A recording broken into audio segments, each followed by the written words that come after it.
I figured I should go live early, at least a few minutes early.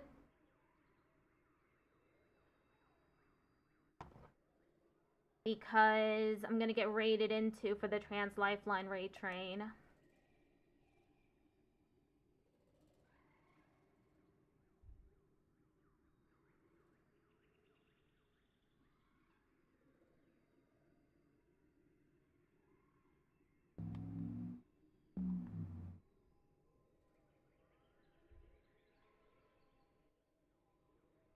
Okay. So I'm going to be starting a new game just for this this stream. Hi, Ultimate Gambler.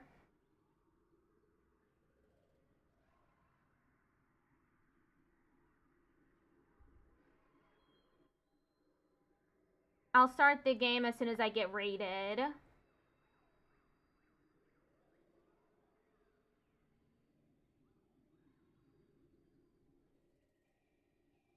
Should be happening any second now.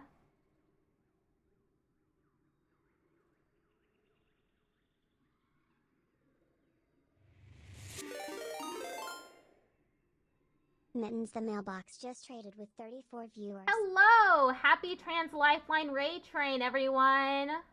Thank you so much for raiding in with the viewers. Mittens the mailbox. How are y'all doing today? It's currently 6 p.m. EST for me. We're gonna be playing I Was a Teenage Exocolonist, which is a story-based game. It's story-rich, but I figured that it'd be a really good game to play for the train. Thanks for having us. Thank you! And thank you for the follow. Okay. I'm Melody Wisp. I'm an accessibility provider. Captions, that's my thing. Captioning. And I really love playing story-rich games. So RPGs and stuff. I'm currently playing Yakuza Kiwami 2 and Hollow Knight on my channel. I rotate between the two games. And I also stream myself practicing stenography on Thursdays. Anywho, let's get into the game. I'm going to start up a new save just for the stream. Wake up again. Warning, this game deals with mature subjects and may not be suitable for all players. You wake to chaos, a confusion of light and heat and smoke. Fire! Your head is pounding. You must have hit it and blacked out, but you aren't sure how you got here or what on Vertumna is happening. There's something important you need to remember. Your stomach lurches as the floor crumbles beneath your feet, then collapses. Your body aches and your eyes burn from the smoke. A figure appears through the flames. It's your friend. Your friend? Wait, why can't you remember her name? She's gesturing and shouting at you, but all you hear is a ringing in your ears. It went well. Played some modded Minecraft and built some trans themes built in my world. Ooh, sounds like fun. How are you? I am doing good. What's going on? You try to speak, but the words come out jumbled. Your throat seizes around a lung full of choking smoke, and you feel dizzy and confused. Your friend pulls you out of the rubble. She throws your arm over her shoulder and half drags you towards the door. Through it, you see a deep, eerie twilight, dark blue and cold against the heat of the fire around you. Glow season. Glowing eyes. You shake your head to clear your vision. Is that some kind of dog? Like from Earth? The creature howls and lunges, its jaws open.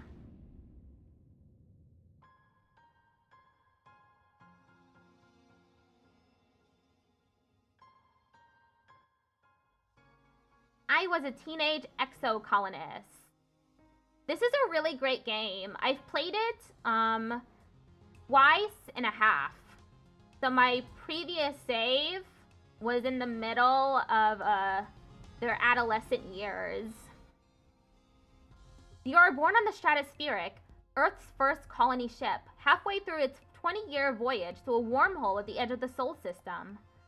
Your parents run the hydroponic gardens, which make fresh air and vegetables for the ship.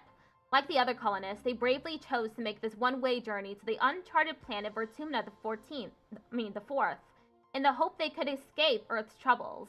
They had you the old-fashioned way, merging their genes like they merged their cultures and traditions. They name you something else. Tubers. You're a bright-eyed child with an active imagination. Sometimes too active, your mom says. They, them. Feminine appearance. Your earliest memories are of your 4th birthday. There's a big cake with a neat halo effect that looks like fire. When you reach out to touch it, all you get is a handful of icing. Yummy. Your favorite present is...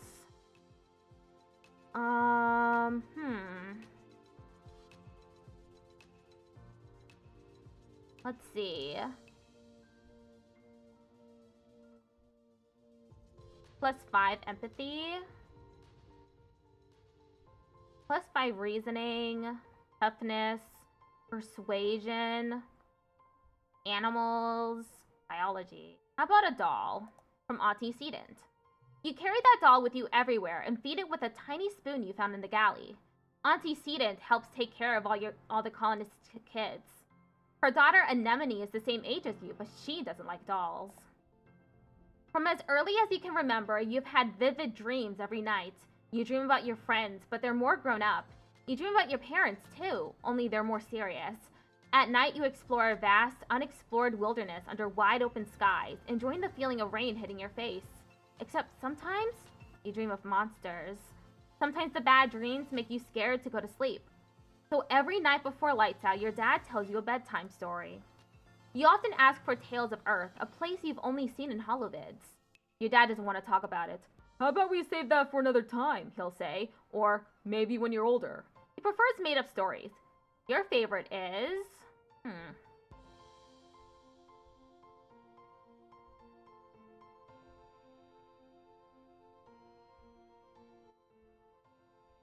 How about Future Dog and the Space Cadets? Future Dog can turn into a light beam that the cadets can ride on. They have adventures in the farthest reaches of space, kind of like you. Every child on the stratospheric is given one genetic enhancement. By age 6, you see the first signs of yours. Extra fingers. You've heard that long ago, having a 6th finger would have been something you'd hide or even remove. But Antecedent says some of the best musicians back on Earth have the gene for extra fingers, just like you. You're also very good at making crafts, which you do with your friend. How about Mars? Mars has always acted like she's the boss, even to the adults. She talks back to Antecedent and ends up in trouble a lot. One day when you're 8, you're all going to the gym to bounce on the bouncy mats, but Mars can't. She's in timeout again. Stay with her. You try to cheer her up, but Mars is in a deeply bad mood. She sulks and calls you boring, because why would you want to sit in timeout when you could be playing? She loads up a vid on her holopalm, explicitly against the rules of timeout, and turns away from you to watch it by herself. You're 10 years old when the ship finally reaches the wormhole. Professor Howell says it's like a doorway to other star systems, with the planet Vertumna 4th on the other side. You run emergency drills for months to prepare. When the day finally comes, it starts with a rumble, then things start to slide off the tables. You hurry to gather near the escape pods, just in case. Single file, everyone! Professor Howell instructs you to follow him. You try to slip away. Professor Howell grabs you by the scruff of your neck. Nope, sorry goobers, this is no time to play around. You'll have to come with the rest of the class. The emergency area is crowded with families. It's going to be fine, goobers, your dad soothes. We'll be through the wormhole and down on the planet before you know it, just like we've practiced. Your mom gives him a sharp, worried look. Red emergency lights switch on as a siren begins to sound somewhere distant in the ship. You try to breathe slowly like you were taught, but you're very scared. You look at a porthole. The stars are gone. When you're frightened, you bawl like a baby. It feels good. You aren't the only one. Nearby, your classmate Tammy has tears streaming down her cheeks. Mars is trying quietly to console her. She sighs as your crying makes Tammy wail even more loudly. Your dad puts his arms around you as you let it out. You wait. The shaking builds. Then everything starts to get very weird. The hallway stretches, and you're stretching too. Your arms impossibly long. Your head feels like it's slowly filling up like a balloon and contracting down to the size of an atom at the same time. Is this the wormhole? You hear the distant, ominous squeal of metal giving way as the ship shudders and lurches in slow motion. The weirdest part is a sense of deja vu. You're sure this has happened to you before, and you know somehow that everything is going to be okay. The shuddering reaches a crescendo. You hear an impossibly loud crunch and feel weightless for a few seconds before gravity slams you back against the wall head first. You black out. As you slip unconscious, you feel yourself twisted out of time. It's today, yesterday, and tomorrow all at once. And more than just one tomorrow. Lots of them. Different tomorrows. You find yourself in a battlefield you know from your dreams. All around you is chaos. You try to move, but you've sunk into the knee into some foul organic muck. You have the sense of something large bearing down on you, its hot breath scorching your back. You can't run. You can't stop this. Distantly, you can feel the ship shaking has stopped and hear your parents' worried voices. Feeling safe, you slip further into the warm embrace of the stars. You drift. Gradually, your consciousness reforms. You wake up in the medbay. The medbay under you plays a soft tone and an automated voice speaks. 2 weeks have elapsed. The patient's cranial injury has completed healing. They may now be safely discharged. As the fog lifts from your head, you realize something seems different about this room. It's so bright. You try to focus on the window. Something is definitely different. Sunlight? Instead of the familiar blackness of space, bright light from twin blue and yellow suns is streaming through the windows. You peer out and see fields, glass-walled domes, and walls ringed by giant mushroom-like trees. There are construction materials everywhere, and people walking around outside on the ground. You better get out there and join them.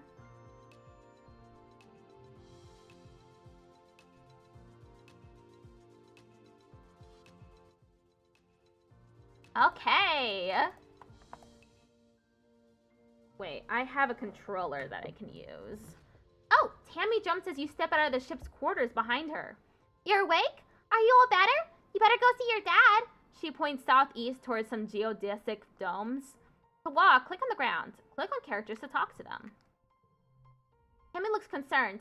You slept for so long after you bumped your head, she says. I bet your parents were worried. Your dad is working over in geoponics near those domes. They're called greenhouses. I would go with you, but, well, this is as far as I've been from the ship since we landed, Tammy stammers, blushing. It's scary outside.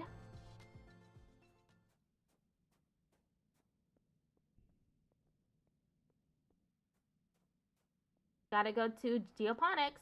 Hey, Dad. Goobers! Your dad gives you a big, warm hug. I'm so happy you're finally awake.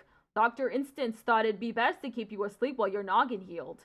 Your mother and I thought you might sleep away the whole year, my snoozy little gooseberry.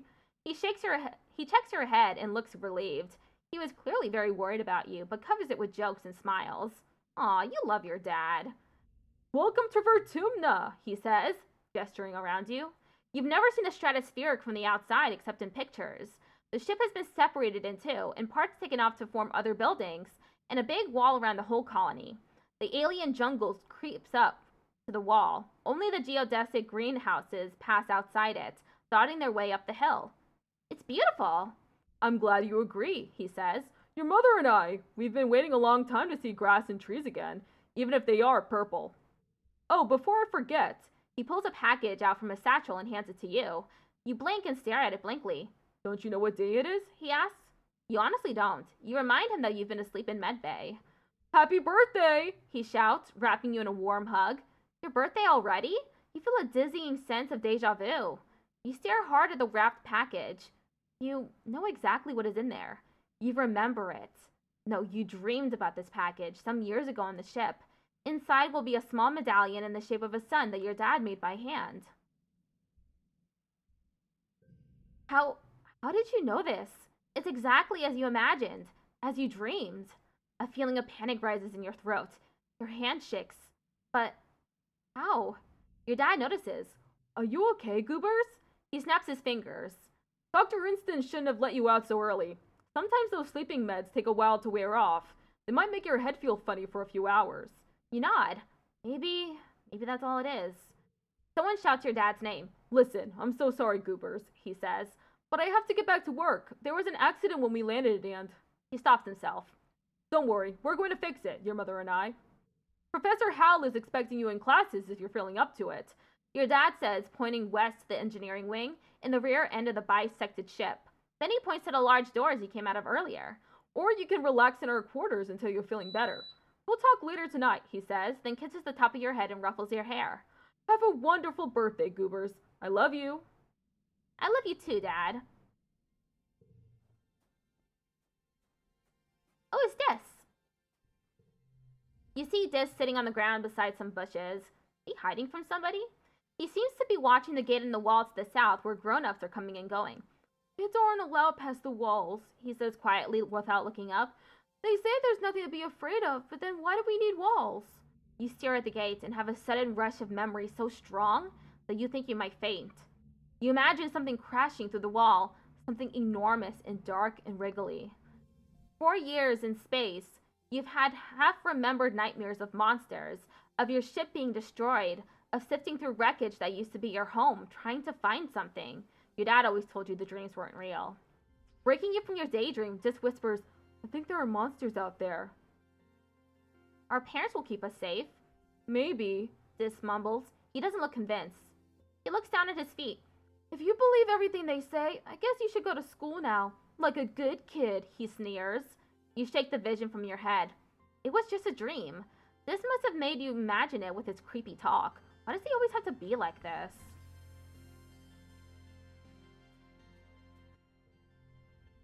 Hiya, Goobers!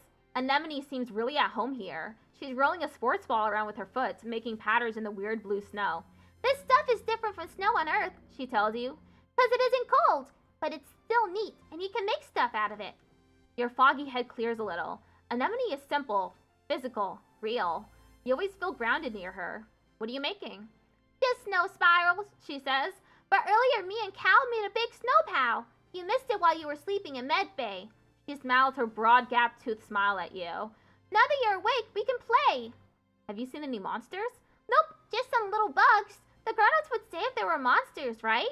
He shrugs, then smiles reassuringly. Even if there were monsters, Fred would beat them all up, so don't worry. My mom says we're safer here than we were in space.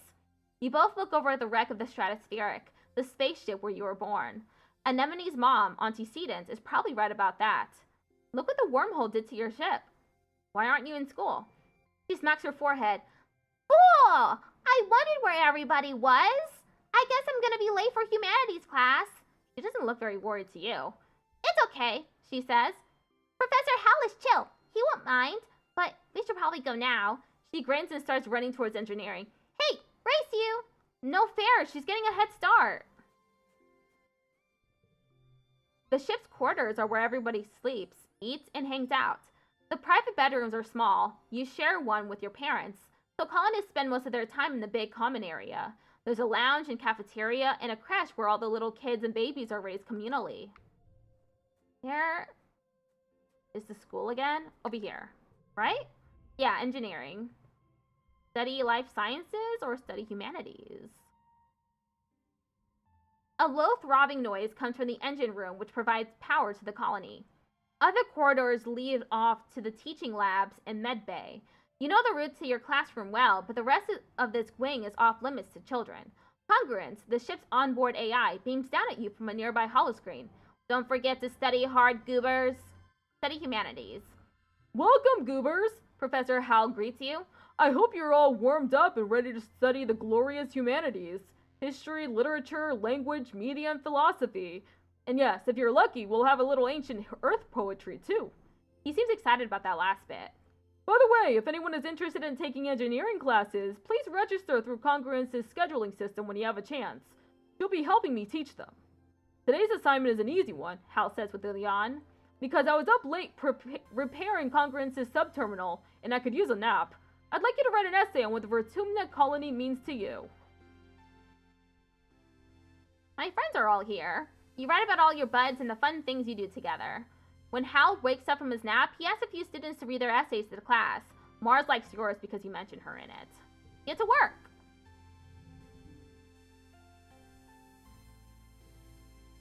Mm-hmm.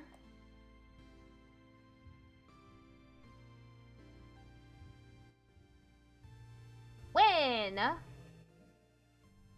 You worked well. +6 creativity, +2 persuasion, +15 stress, -1 kudos.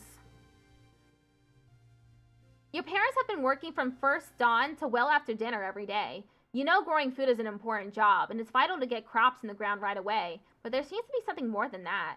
It's such a change from growing up in the stratospheric, when you saw them all the time. You stay up and wait for them at night before going to bed. Though you can tell they're exhausted, they make an effort to spend time with you. I'm sorry we haven't seen much of you, little gooseberry, your dad says. Your mom watches you as she works a pebble out of her gardening tiller, which also serves as a crutch. How have you been holding up? I learned some stuff in school. I'm glad to hear that, your mom says. I want you to study hard, work hard, and stay out of trouble. Your dad smiles. And Professor Howell will give you kudos if you get good grades. You can spend those at the depot once it's open.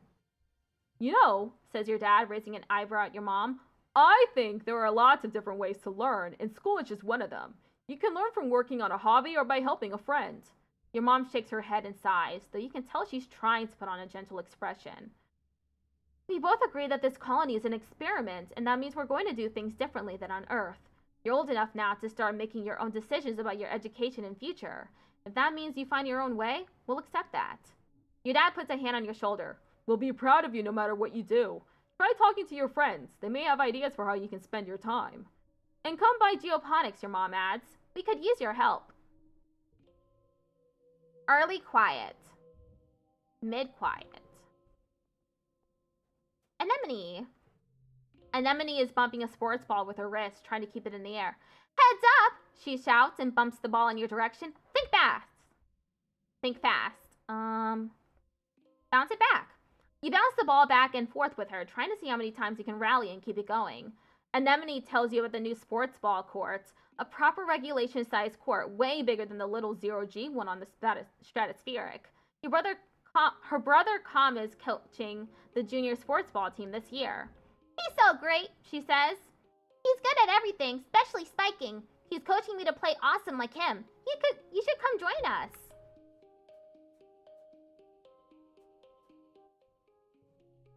Hello, my little potato, your dad exclaims, smiling warmly. What have you been up to today? Just hanging with my friends. That Cal's a good boy, he says. And have you seen Anemone? She's been out by the garrison playing sports ball. I think she's spent every day outside since we landed. He chuckles to himself. Guess that's what happens when you've got enough brothers to make your own sports ball team. He breathes deeply and looks slowly around. Her tumna is magnificent, isn't it? You nod. Seasons, he shouts, throwing his hands wide. I miss seasons! Back on Earth, it got much, much colder, and the snow wasn't half as pretty as our spark snow. He sighs, stretching. You just wait until dust season. Both the sun will be high in the sky, and it'll be real hot then. You'll see. You find your mom hard at work setting up the greenhouses with a small construction crew. You've seen these plans pinned to the wall of your family's quarters for years now. These geodesic domes will house the more delicate plants from Earth. Spinach, tomatoes, maybe even fruits. She takes a swig from her canteen as you approach. Looking for something to do? She asks. Remember, goobers, you're responsible for your own schedule now that we've landed. You can decide how to spend your time, so long as it's productive. She points towards the engineering wing, in the back half of the stratospheric severed frame. Professor House is still expecting you in class, but a well-rounded education includes practical application. You're old enough to help with the work around here. She claps her hand on your shoulder. I've got another minute. Anything you need to know? Nope, I'm good. There's this.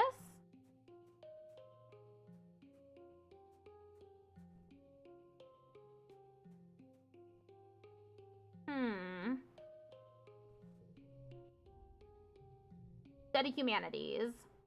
This month you've decided to explore pre-holographic media on Earth, which is a pretty great excuse to kick back and watch movies all day. It's hard to believe that all movies used to be 2D. Boring. Feels too much like learning to be fun. Okay.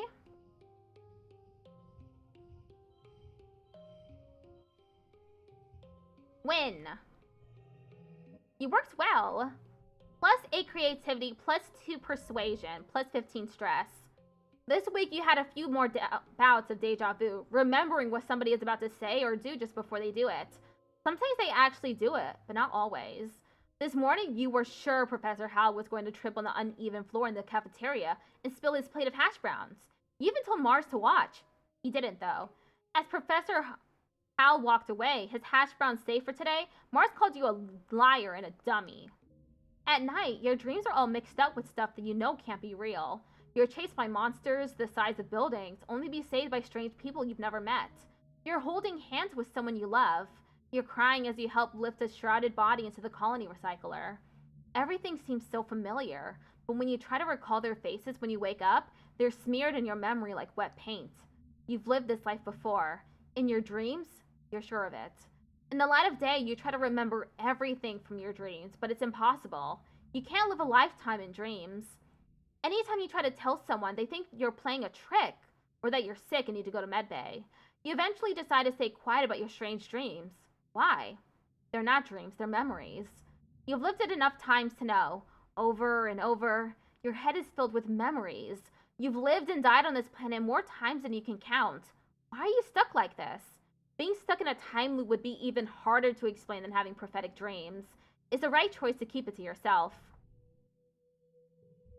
Late quiet. Hello, Tangent. Tangent is hunched over her hollow palm, frowning and poking angrily at the air. She speaks without looking up at you. Professor Hal wants us to prep a list of native flora with pictures. There should be a catalog in the colony holonet, but I can't find it anywhere. Let's make our own list. Tangent is dubious, but agrees to try your idea. The two of you run around the colony yard, taking pictures of all the different vertumnant plants you can find, and making up fake sciencey sounding names for them, like Wonkius shrubbeus and Purplius gracium. After an hour, you've categorized 51 different species. Peng doesn't think it's a very complete list or a very scientific method, but she figures you must have learned something.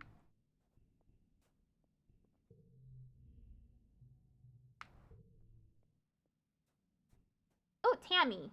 Hi, Tammy. You see Tammy sitting quietly near the entrance to the lounge. You've known her for, well, your whole entire life. Back on the ship, you used to play with her.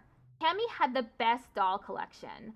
After her mom died, her dad used all his nanoprinter credits to print her a different doll every month for a whole year. Her ears perk up when she sees you. Oh, hello, Goobers, she says. Her voice is soft and dreamy like a beam of starlight. Do you want to play dolls? I sure do. You don't think Tammy will ever be too old to play with dolls. If anything, she has even more of them now. She takes you to her quarters and brings out the entire Spacey Stacy doll collection. A disturbingly realistic baby with real bowel movements. And two super fancy posable dolls named Lily and Tilly, who can be programmed to move on their own. Tammy isn't very good at the programming, so Lily and Tilly just roll around awkwardly when you turn them on. You cover quickly by saying they must be breakdancing at a club. The two of you spend the afternoon making up stories of their rise to stardom as professional dancers. Mars! A sharp whistle interrupts your thoughts. Hey, Goobers! Mars called out to you. Come here, I have a job for you. You walk over to Mars, who's sheltering from the snow under the ship's overhang. It's so gross here, she complains. This spark snow would ruin my good clothes. At least on the ship we had climate control. Ugh. Tammy made me some soy sweets, but there's no way I'm going out in all this weather, she continues. Since you like running around in it, could you fetch them for me? Okay. Good, Mars claps. She's probably just down the hill near our quarters. Mars sighs. She's scared to take more than a few steps from the door. All she wants to do is hide inside and make sweets. Tammy is staring obliviously at the sky, smiling to herself. She startles as you approach. Oh, hello, Goobers, she says, putting her hand to her chest. Do you need something? I'm here for Mars's soy sweets. Tammy smiles at you. Oh, it's so nice of you to help out Mars. She's a very important person, you know. She hands you a box wrapped in a pink and yellow scarf. One order of mango soy sweets made fresh this morning, she says. Please tell Mars that she can have the scarf back, okay? She used some of her kudos to nanoprint it for me because it's so dusty here, but I think I'm getting used to it now. Tammy smiles again and tucks her hair behind her big elven ears. Mars is so cool, she says fondly. Sometimes she's kind of bossy, but I know she really cares too. Mars puts out her hand expectantly. Give it here. If you want them, you gotta pay up. Mars scowls at you. This is extortion, she complains. Didn't you learn anything from Earth history class? It's because of greedy people like you that we had to leave Earth. You're pretty sure that wasn't what you learned about labor activism. Fine, Mars grumbles, but only because I can afford it. You know, it's not right to bully me just because I have so many kudos. You hand over the soy sweets and Mars transfers the kudos with a wry smile. She seems to respect that you ask for payment. Zeke is looking for people to do delivery jobs, she says, gesturing to the depot behind her. Considering all you care about is kudos, you're a perfect fit. Just tell them I referred you. Command is a warren of long hallways with doors off to tiny nondescript offices. Everyone you pass seems to be hurrying off to something important. The end of one hallway opens into the supply depot, which works as both requisitions office and general store. Beyond it are cavernous warehouses stacked high with supplies from Earth, now being gradually unpacked and distributed. I need 10 toughness or 10 organizing. Should probably chill out. Let's relax in the lounge. Nothing much happens this month. You spend most of the time spacing out to whatever's on your here speak, occasionally nodding hello to the other colonists passing through. You binge a few seasons of a show you've been meaning to rewatch. Relaxing. Lake quiet.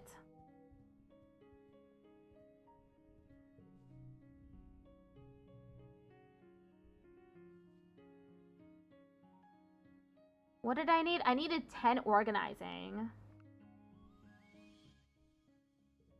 Good afternoon, my burgeoning biologists and up-and-coming chemists. Professor Hal welcomes you back to your old classroom. This afternoon we'll learn what I like to call the wet sciences. He gestures to his holo-projected lesson plan. Biology, chemistry, medicine, ecology, and geology. You'll learn a little bit of everything, with opportunities for further study in your favorite field. If you're looking for something a little drier, try registering for engineering classes.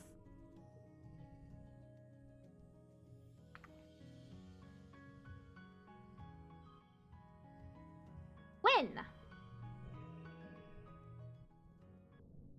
You wake from an afternoon nap. The dream you're in is one you've had many times. The air is strangely pink and fluffy, kind of sticky, and you have to push your way through it. It feels like every step takes an eternity. You push through the pink cloud and emerge into the children's creche, a room you know well, to see your friend Tammy standing before an enormous bear made of pure light. It lunges at her, through her, and she collapses to the ground like a fainting fairy tale princess. You wake with your heart racing. Tammy is leaning over you where you've been sleeping in a nest of pillows. She shakes your shoulder gently. Oh, I'm sorry, Goobers, she says as if speaking to a small child. I think you are having a nightmare? Are you okay? Are you? Nothing bad happened in the dream, but you feel sick with dread. Since you're awake, you should visit the cafeteria. Auntie Seaton is making a new kind of candy, she says. She says it's made of cotton. Isn't that weird? I have to go tidy the creche first. Then I'll meet you there. Save some for me, okay? Tammy skips off towards the creche, humming to herself. You feel groggy and need a minute to clear your head. That dream. Wait, go say Tammy. You sprint down the hall to the children's creche, where the little kids play and learn during the day. It's empty. All the younger kids are probably off eating candy with Auntie Seaton. You spot Tammy tidying up some drawing supplies near the craft bins. Above her, a holoprojector displays an enormous floating teddy bear made of purple light. It bobs silently in the air. Your bear's worth. A decade of happy memories playing with it flash through your mind in an instant. Tammy stands up on her toes and reaches for the switch to turn it off. You slam into her, knocking her off her feet onto the ground. At the same moment, the holoprojector sparks and explodes.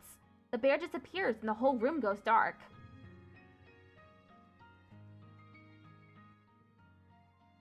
In the dim emergency lighting, you see Tammy's eyes wide with surprise and fear. She sits up and rubs her elbow, staring at you. Sorry, are you hurt? It's okay, she sniffles, looking like she might start crying. Why did you do that? Owie! I just saved your life. My life? She says. She peers into the dark room, looking even more frightened. You try to explain that the holo projector was going to shock her, but she doesn't seem to understand. What? How? But it's Mr. Bearsworth, she says. It's just a toy. She doesn't believe you, but that's okay. You're just happy that you followed your dream and got here in time. You decide not to mention the dream since she seems weirded out already. After a minute, the lights come back on. The projector is dead, a thin trickle of stinky smoke coming from the base. Don't worry, Tammy says, brightening as she gets to her feet. Professor Hal can fix it. He can fix anything. By the time you find the professor and finish cleaning up, you've forgotten all about the pink candy in the cafeteria. Mid-pollen. Tangent? Goobers, Tangent says, approaching with a purpose. We need to discuss my brother. Who, this? Yes, this, she says impatiently. I need you to figure out where he's been disappearing. Ever since we landed, I barely see him anymore. He doesn't even come home at night sometimes, and She trails off and looks at her feet. Well, I'm not on very good terms with my brother of late, but Well, people are becoming worried. You get the feeling Tang is the one who's worried, but she doesn't want to admit it. I'll talk to him. He probably won't tell you, Tangent says angrily. Noon's apple, she swears. He won't even talk to me anymore. She sighs. You may have to follow him. I would, but everyone in the lab would know I was gone. No one cares where he goes during the day. You tell Dis that his sister Tangent wants to know where he's been disappearing off to. His eyes flit briefly to yours. Then he stares vaguely off towards the engineering wing, where his sister is reading on her holopomp between classes. He doesn't say anything. She's worried about you. She doesn't care about me, he says sullenly. Tangent's just worried she'll get in trouble if I don't come home one day. He scowls and picks at the hem of his sweater. She doesn't care about anything but her schoolwork. Just leave him alone.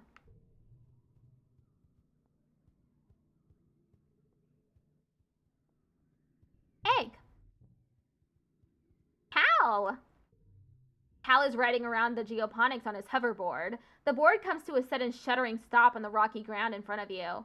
Cal falls off, but catches his balance before he eats dirt. Hi, goobers! Real ground is way harder to hover on than ship floors. There are bumps everywhere. We all have to adapt. Yeah, Cal exclaims. Things are actually way better planet-side. Hovering outside is rad. Look at this. He runs over to a small depression in a nearby hill and presents it like it's something amazing. Look at it. It's a skate ball. Cool, can I try? Sure, but please be careful. Mom says if I break my hoverboard, we can't make another one. You take turns riding around the ball, trying to get up enough speed going down one side to come up the other. You don't land any tricks. It's hard just staying on the board with this uneven ground, but it's still fun. Tammy is sitting down in the grass with a baby on her lap. They're playing nicely with some flowers or a strand of the beads in Tammy's hair or something. Tammy keeps gently removing her hair from the baby's mouth. Oh, goobers, she giggles as you join her. Aren't babies the best? There are so many new babies in the creche, you'd think we were starting a colony or something, Tammy laughs. But the parents are too busy doing other work, and somebody needs to take care of the little ones. Looks down lovingly to the baby who is now sucking on part of her skirts, getting it good and damp with baby drool. You could help too. It would be fun. The baby chooses this moment to spit up a big puddle of pale yellow liquid onto Tammy's dress. Oopsie! Tammy coos and picks the baby up. Then she holds them out toward you. Could you take that for a minute while I find a towel, goobers? The baby hiccups and rolls their eyes. They still look a little queasy to you. Of course! You hold the baby against your shoulder and pat their back the way you've seen parents do sometimes.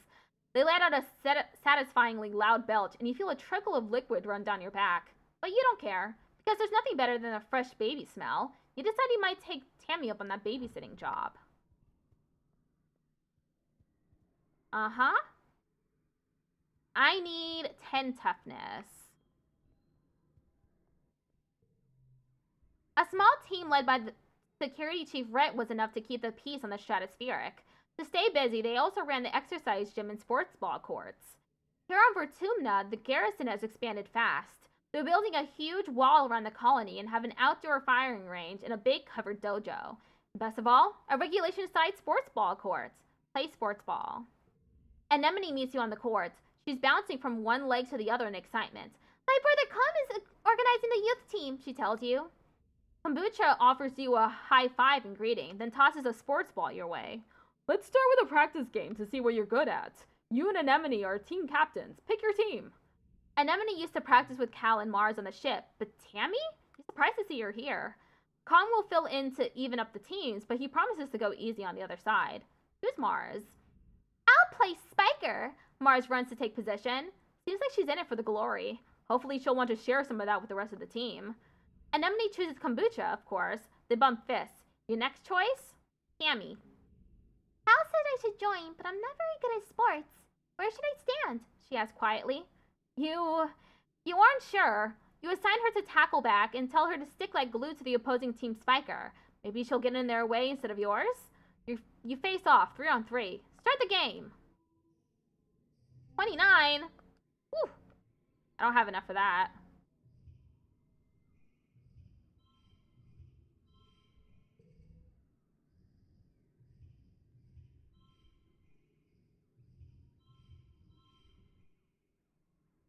Final goal.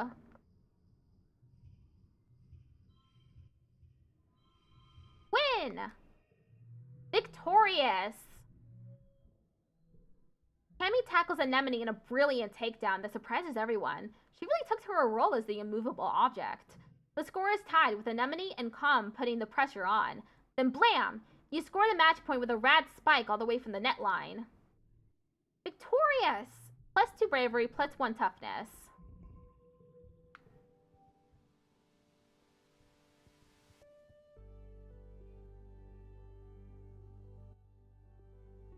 Mars. You know, Goobers, you're all right, Mars says as you approach. You blink at her, trying to figure out what she means. You're an all right what? At your stunned silence, Mars laughs and tosses her hair over her shoulder. You're all right, she repeats. You actually have good taste, unlike all these other nullheads. Ever since we landed, it's been help with this, Mars, and don't waste resources on that, Mars. It's boring. At least you understand the importance of sophistication. You shoot the breeze with Mars a bit longer. At some point, Dis skulks out of the living quarters and has to pass by you both, clearly trying not to draw your attention. Ugh, where is he going now? Mars mutters to you, then raises her voice so Dis can hear. Try not to get eaten by aliens, she calls out to Dis. If you die out there, they can't use your body for fertilizer. Don't be a waste. Shut up, Mars. This is cool. You say it loud enough for Dis to hear. He looks at you with wide eyes before scurrying towards the walls. Huh, Mars says with a little smile. No accounting for taste. She seems to respect that you challenged her. She watches Dis disappear from sight, then shrugs. Maybe you can get through to him. I've tried, but he doesn't care about contributing to the colony, or being popular, or earning kudos, or anything important. Leave.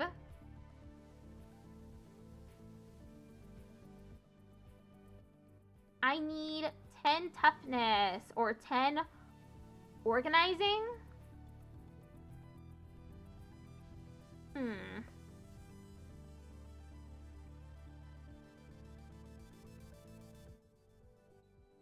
I'll do toughness. Kombucha and Anemone come up with a top secret handshake that they share with everyone else on the sports ball team. It involves a lot of complex hand motions and ends with making the funniest face you can make. You're not supposed to, but you show it to your dad. He pretends like he can't understand it, so your secret is safe with him. Playing sports ball.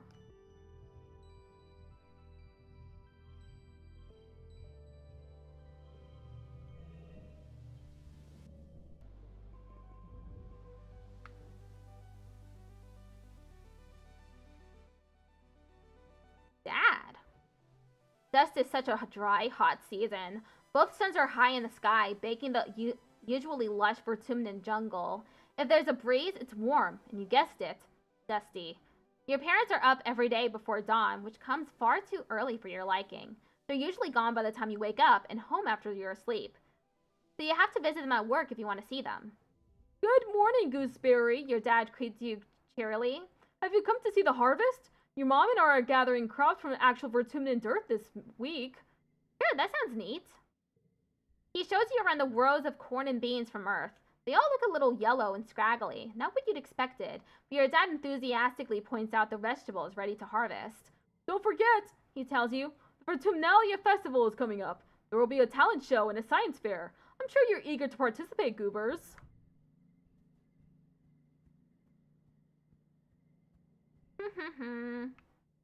Maybe I should do life sciences this time. Cal may not be the most attentive student in the class, but what he lacks in book smarts, he makes up for in hands-on experience. Nobody else has as much experience with the native flora and fauna as he does.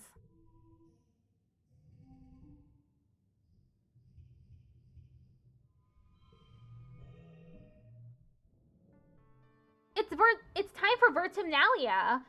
Udicott and the council have called a festival to celebrate life here on the planet Vertumna. Everyone gathers in the colony square to hear Governor Udicott's speech. In Earth's history, Udicott begins, and then clears her throat and waits for everyone to quiet down. Ahem. In Earth's history, Vertumna was known as the god of seasons, change, gardens, and fruit. It is no coincidence that our forebears of the Vertumna Project chose to take on such an auspicious name in the hopes of seeding future bountiful seasons of humanity. We will continue this tradition of Vertumnalia, a midsummer festival to celebrate our Vertumna, this lush planet upon which we find ourselves today. Clap. Everyone cheers and applauds. The members of the council all get up on stage one at a time to give their own short speeches. Governor Udicott announces each one. Governor Udicott, command. Chief Administrator Seek, command. Security Chief Rhett, garrison. Chief Engineer Instant, engineering. Chief Cultivator Flulu, geoponics. Chief Steward Antecedent, quarters. Chief Surveyor Melatonin, expeditions. When it's your mother Flulu's turn, she announces that tonight you'll be eating in some of the very first crops grown from Vertumnan soil. Your eyes go to the feast table. Aboard the Stratosphere, it would have been mostly soy-based food from the nanoprinters, spiced up with what precious fruits and vegetables could be grown in the small growing bays. This year, the Earth plants look even less robust than usual, but they're supplemented by some Vertumnan plants you've come to appreciate. Juicy watato pods and slabs of edible fungi. Udicott takes the stage after everyone in the council has said their piece. What is a festival without festivities? She asks. Professor Hal and Security Chief Fred have organized a 3-part competition for the kids. Good luck, children. Okay, how about the talent show? It's an all-singing, all-dancing, all-talent extravaganza. The entire colony gathers to watch the show after dinner. First up, Diz plods up to the front of the stage as a pop song starts to play. He just stands there, deadpan, staring into space with his arms at his sides while the singer belts out the first verse. Then as the chorus comes in, he suddenly springs to life, dancing and lip-syncing to the lyrics frantically, waving his arms and grinning maniacally, then collapses back to standing still once the chorus is over. It's hilarious, but you aren't sure you're supposed to be laughing. Next, Mars performs a choreographed dance routine to an old Earth song by an AI idol. She has Wow, how topical.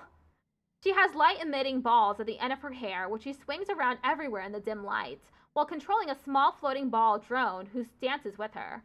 It's total overkill, but it is impressive. Your turn. What do you do?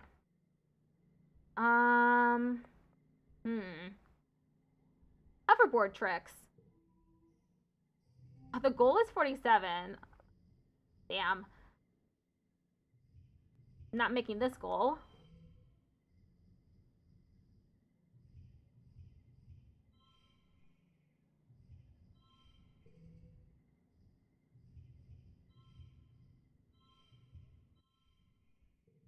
Push through, 50 stress. +4 creativity. You thrill the crowd with your death-defying hoverboard stunts. Well, they're not death-defying, but they're still pretty cool. You win, as voted by audience applause. Mars begrudgingly shakes her hands, leaning in to whisper that you better enjoy your victory now, because she's going to destroy you next year. After the festivities are over, everyone takes time off for a much-needed break. During the fierce heat of dust, a few days' rest is exactly what you need. You feel refreshed. Mid-dust. Cammy, what's going on? Cammy almost doesn't notice you approach her.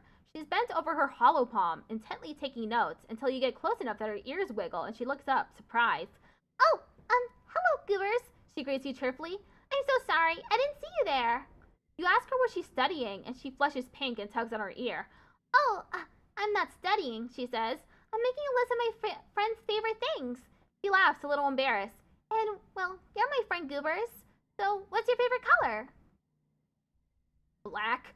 She notes your answer, then asks what your favorite dessert is. Fresh fruit.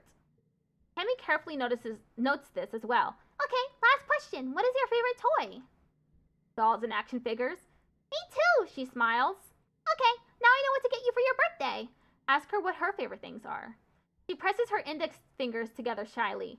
I like the color yellow, and my dolls, and my favorite sweet is cake.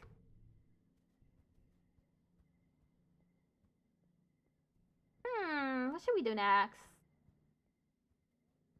I guess I can play sports ball again. Mars may not be as skilled a sports ball player as Anemone, but she plays hard. She orders people around like a team captain, but she isn't so great at passing the ball. She'd rather be the star. Her favorite thing is to spike the ball right into the opposing net stop's body. It's not a legal move, but she's done it so many times that the opposition now stands further back when Mars has the ball, which is exactly what she wants. Did you see that? Anemone complains to you during a break. Mars wouldn't pass the ball to either of us for 10 whole minutes. Somebody has to do something. Anemone looks at you questioningly. I'll talk to Mars in private. You pull Mars aside before the second down. When you explain that she needs to change her behavior, she gets defensive and angry, but seems to understand what you're saying. Fine, she says. I get it. If I hog the ball and don't pass it to players who are worse than me, they'll never get better. I guess you have a point. Mars tries your teamwork theory out, and the three of you sweep the floor with the other team.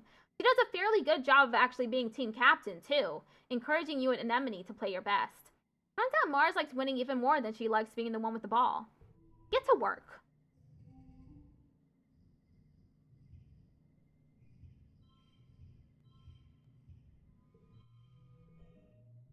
+6 bravery, +1 toughness.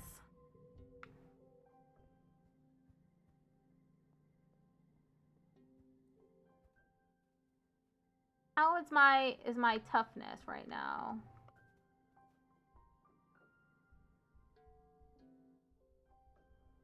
It's at 5.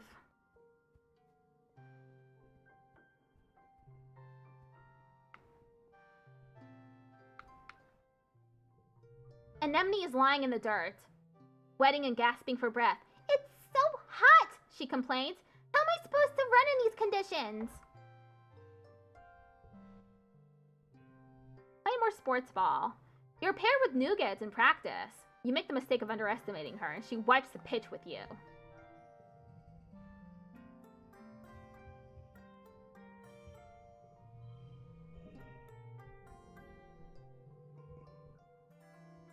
It's raining.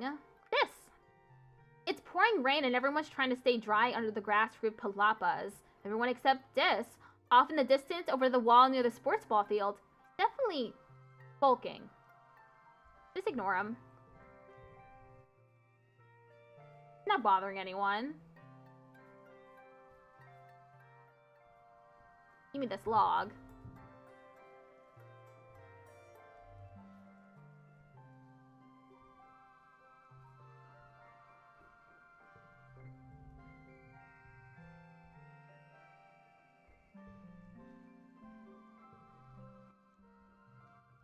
Play sports ball. When there's no sports ball game on, the security teams who train nearby use the field to practice with long-range rifles. As you show up to sports ball practice, Calm is helping take down the net. Sorry, kiddos, he says. Brent wants us practicing with the big guns today, and we can't have you running around the place. The bullets in these drone rifles are heat-seeking, and even though they're programmed to avoid human targets, safety first. But today was supposed to be our day to have the sports ball field, Cal complains. You soldiers don't even want to play sports ball. You just want to shoot your dumb, noisy guns. Anemone bounces over. Hello? They have more than just huge guns. They have cool stun gloves that are like magic lightning arcing out of your fingertips. It's super galactic. Cal shakes his head. That's not the point. Stand up to those soldiers. You rip the net out of Calm's hands and start putting it back up. Anemone looks nervous. Here comes Security Chief Rhett. He looks scary. Angry, goobers. Don't back down. You stand your ground when the security chief tries to intimidate you with his loud voice and his big chest. Today was your day to use the field. Rhett sees the fire in your eyes, and after a minute, he laughs and gives in. You're a tough one, huh, goobers? He says, a twinkle in his eye. Okay, you're right. Today was your day to use the sports ball field. Come, we'll have to train with something else today. Huh, that wasn't so hard.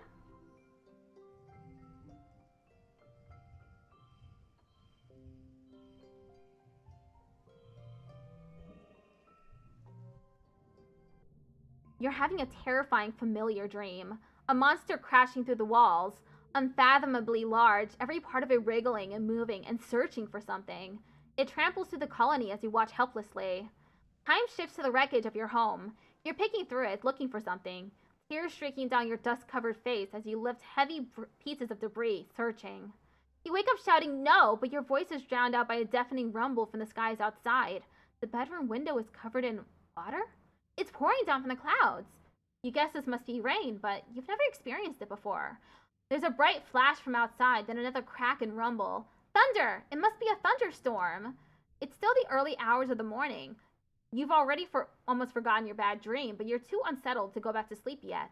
The rain beats down on the roof of your quarters, joined now and then with great peals of thunder like the footsteps of an angry beast.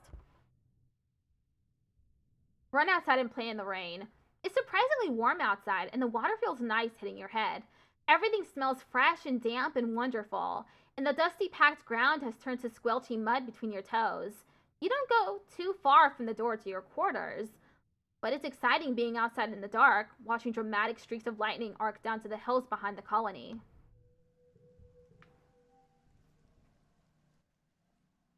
Should probably chill out. Babysitting. Relax in the lounge. The lounge is a long, well-lit hall along the outer hull of the ship's midsection. It's strewn with tables and cushions and serves as a communal living room for the tiny one-room spaces every family is assigned. You flop down into the lounge's big beanbag pile with some of the other kids. Cal has a dazed, peaceful look on his face.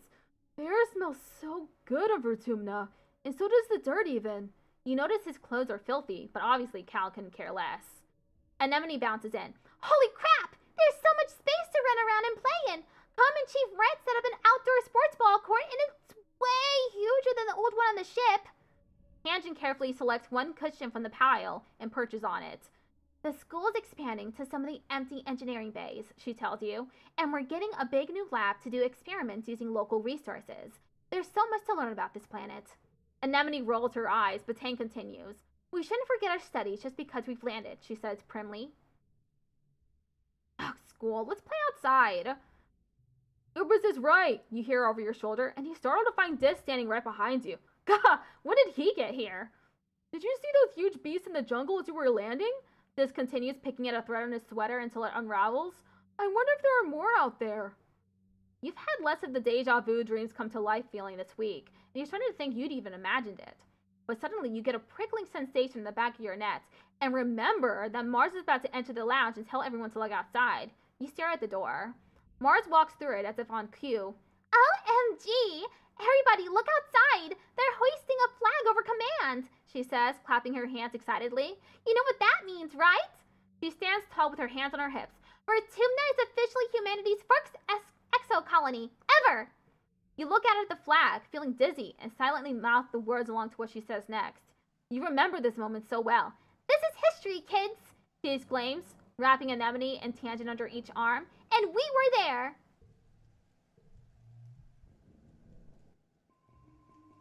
Forget. Anemone.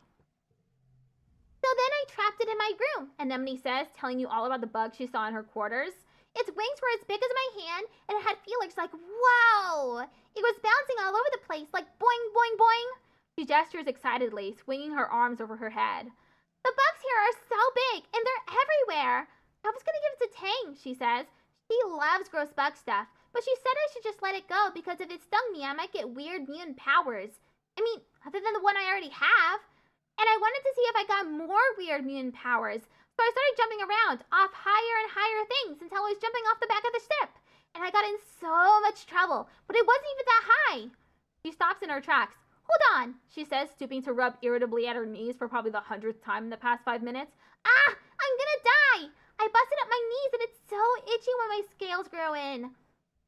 Annie, don't pick at it, Chief Steward Antecedent's voice rings out across the garrison yard, pleasant but firm. It instantly transports you back to being in the ship crash, tugging on her skirts and calling her auntie. Anemone jumps and stands up straight, her hands flying to her sides. But Mom, Anemone whines, digging her fingers into her knees as Auntie Sedent approaches you both. It's so scratch-tastically itchy! I know, lovely, Auntie Sedent soothes her, patting down her riotous red hair. But the more you pick at it, the thicker your scales are going to grow in. Anemone tucks her hands under her armpits to keep from scratching. What if I want to have cool scales? She pouts. Auntie Sedent smiles indulgently. At the rate you're going, I'm sure you'll be covered in them before you know it. No need to rush. Anemone's skin is dotted with patches of protective blue-green scales that grow whenever she gets a cut or scrape. She rubs the patch on her jaw indignantly, the one she got when she ran headfirst into the food synthesizer back on the ship. Auntie Sedent opens her satchel and pulls out a bundle of clothes. The queue for the nanoprinter is over a week long, so I patched your pants with scraps from your brother's clothing. Please try not to put any more holes in them. Or yourself, okay? She hands the clothes to Anemone and kisses her on her forehead. Anemone sticks out her tongue and gags. Yuck. Anemone evaluates the clothes as her mom walks away. Galactic! She breathes as she runs her fingers over the odd-colored patches. Then right in the middle of the yard, she unashamedly squirms out of her pants and pulls on the new ones. Wah! I look like a fighter jet from the Hollows! She exclaims, showing off her new pants. Like when they stencil your kill count on your plane. Or like a really cool scar. Anemone grins. Yeah, you get it! My pants are scarred just like me! She's so cute.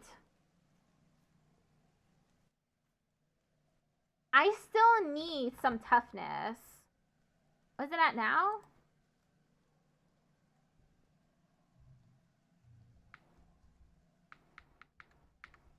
It's at 7.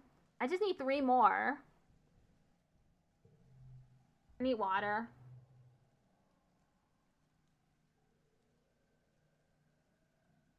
Play sports ball. Playing sports ball is miserable in the rain. Everyone complains at first, but after a while, you almost begin to feel one with the rain, and it ceases to bother you. Having weather at all is still kind of a novelty after all, and the rain keeps you from overheating, which is nice.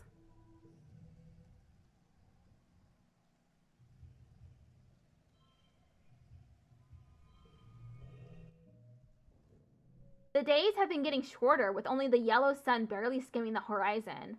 One morning, you wake up in the darkness and have to check your holopalm to know what time it is. You see a holostream from Mars. Good morning to all my pals, if you can even call it morning. They've named it glow season because, like, everything is crazy glowing out there in the dark. I am staying the heck inside for the next month. What's the point in even going out if you can't see anything? It's going to be a long, boring month. Yeah, hella dull. You give Mars' stream a thumbs up and peek out the window. The wormhole looks huge out there, and everything is spooky and glowing. No Baruni, that's way sketch. You'll be staying close to your quarters, thanks. After Mars' message is a notice from the council, warning everyone to stay inside safe. Cammy's dad and the other surveyors have been called back, and the gates closed for the month. There's a tension in the air, as if everyone is waiting for something. It's glow season! It looks beautiful, doesn't it? Got a crystal cluster.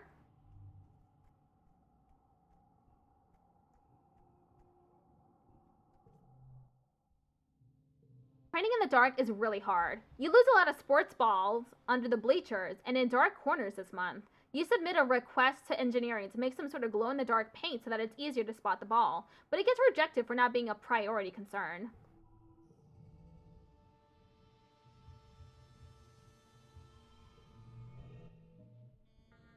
The endless dark of glow season must be getting to you.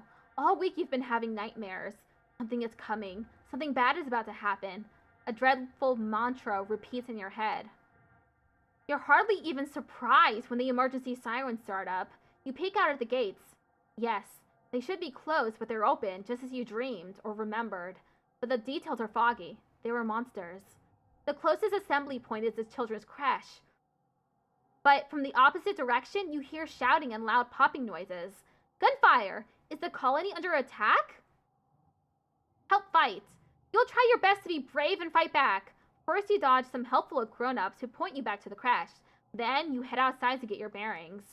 You can hear yelling from up the stairs to commands and a commotion to the southeast at geoponics where your parents are working. Go to geoponics. Your parents are defending the greenhouses from a pack of knee-high creatures which seem to have eyes growing all over their bodies.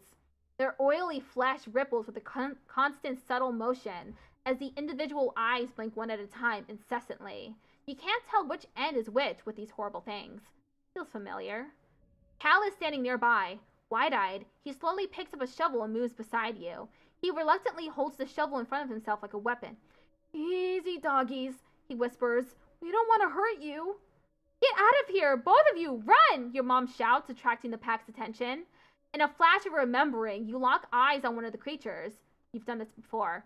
You know it's frightened, you know it's going to attack, and you know what to do. Soothe the beast. You shout, don't look at their eyes, and cover your face with your hands. You hear the eye beast lunge toward you, then stop. Cal whimpers beside you as it sniffs your shirt and paws at the ground. Your heart is beating so hard, but you stand still. You aren't sure you could run if you wanted to. Then slowly, the pack filters out of the greenhouse. You peek through your fingers. It's as if they're anxiously looking for something. Cal and your parents are incredibly relieved. You hear another crack of gunfire from the other side of the colony, then silence. After 2 weeks of darkness with the blue sun barely skimming the horizon, it begins to move higher in the sky and daytime returns. The council admits they don't know how the gates were opened or how the creatures got in. Some of the attacking creatures were once thought to be docile. Others were species nobody had seen before. It was like something had driven them to assault the colony. At least nobody was killed. This time. Early quiet. Childhood is fleeting. The game will end when you reach age 20.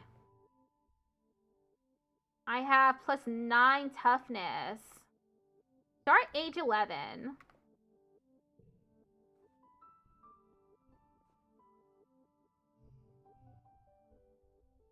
So I just need 1 more toughness.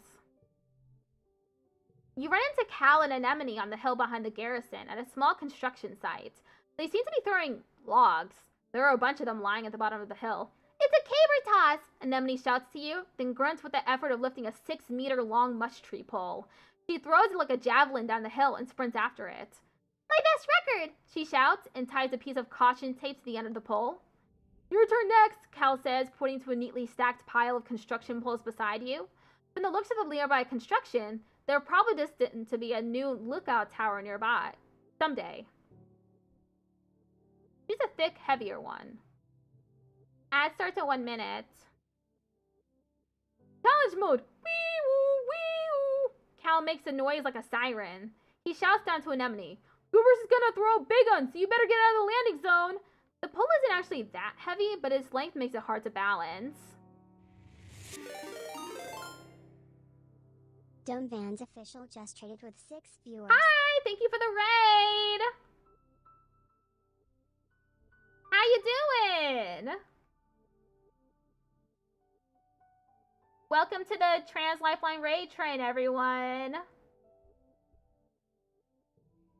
I'm currently playing a neat game called I Was a Teenage Exocolonist. It's really fun. Oh, shoot. I'm not going to be able to finish this one.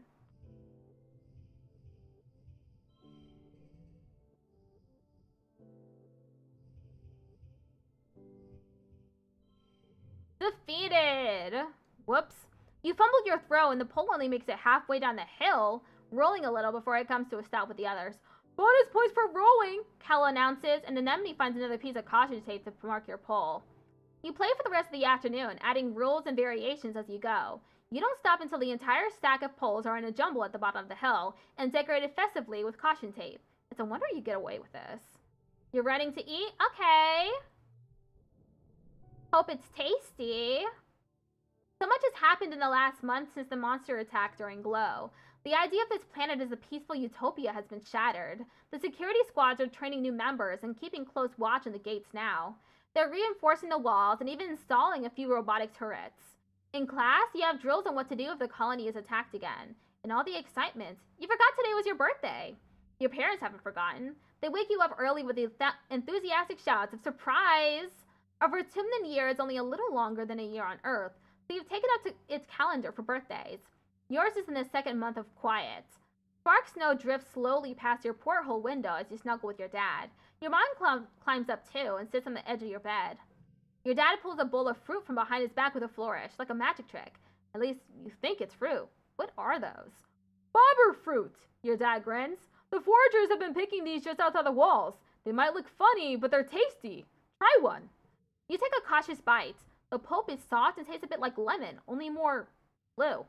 I bet you can't wait to join the surveyors out there, your dad says wistfully. Who knows what else you'll find? Goobers is not allowed outside the gates, your mom interrupts, her voice sharp. It's too dangerous for kids. Well, I know, but eventually, your dad says, but your mom cuts him off again. But not now, your mom replies. Not since the attack. Not with everything we know is out there now. I helped. I was a hero. Don't even start, your mom snaps. You should have been in the crèche with the others, not putting yourself in danger for no reason. You don't get it. You know your mom wasn't a farmer back on Earth. She was a fighter, too. She's such a hypocrite. Even still, your mom says, it's clear that everyone should know how to defend themselves if it happens again. To be clear, this includes knowing when to run away, your dad adds. Security Chief Red's offering self-defense lessons at the garrison, you know. Even for kids. If you're interested, you should drop in sometime. Your mom gives you a stern look. And I know your friend Ditz has been sneaking outside the walls, she says grimly. If I catch you doing that, I'm going to put a chip in your ear. You laugh. What a good joke. Your mom doesn't laugh. I'll do what I want. This argument does not win you any favors with your mother.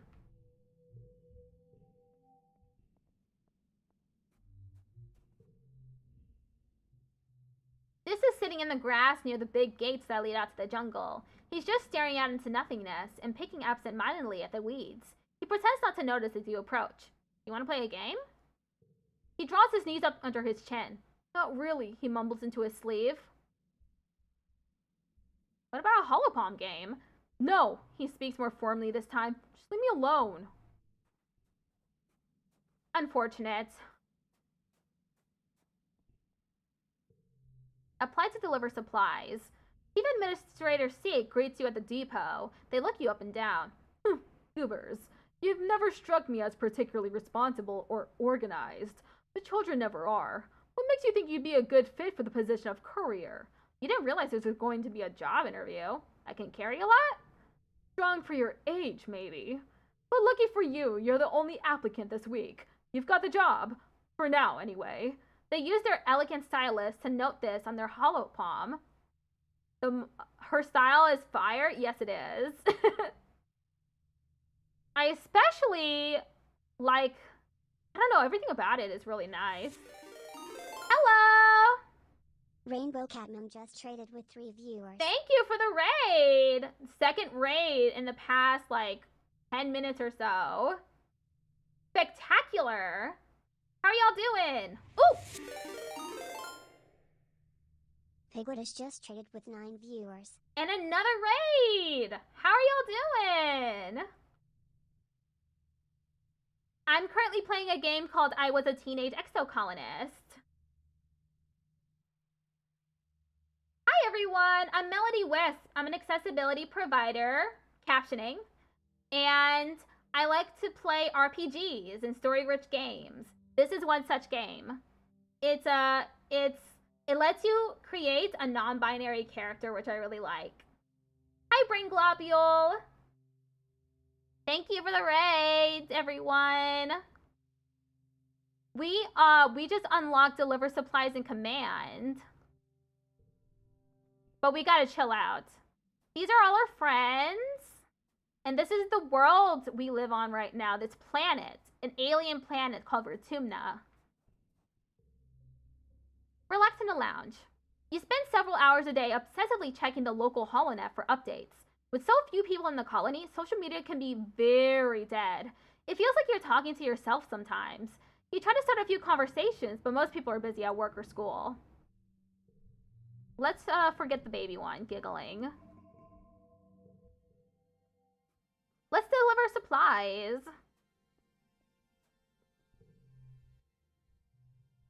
Seek sends you all around the colony delivering supplies. During your first week, it's mostly small things you can carry by hand or push on a little carts. Stuff like tools and electronics.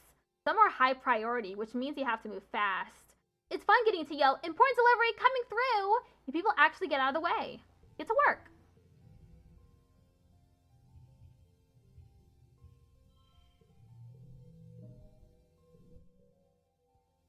Let's do some learning. Oh, Cal.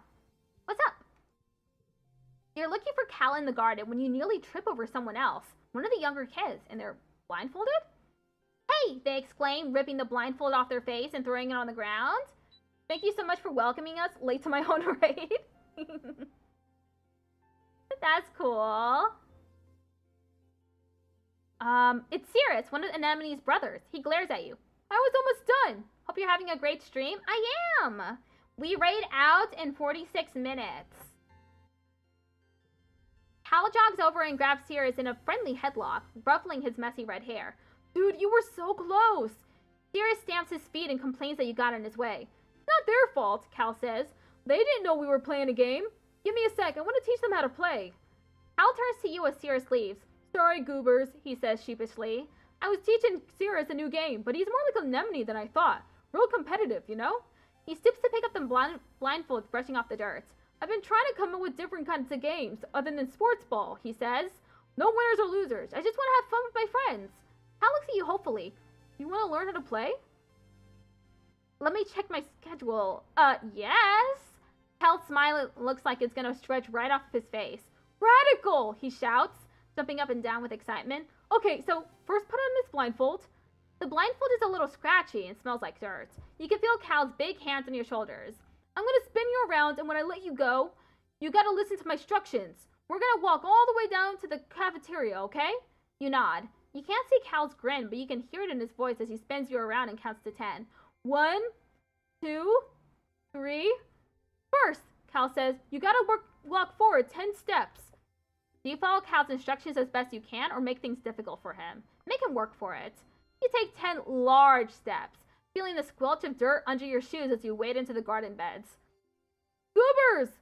Cal cries out. "You're gonna get me in trouble!" You shrug. "Okay, next you're gonna turn a little bit to the right." You turn a lot bit to the right. "No!" Cal gasps, but he's definitely laughing now. Come on, goobers, I said a little bit!" You tilt your head to the side like you're listening, then spread your arms wide and spin around in circles while Cal howls with laughter. "Cal! Goobers!" A sharp voice cuts through the garden. Oh, Dip, it's your mom. "What's gotten into you?" she scolds as you sheepishly take off the blindfold.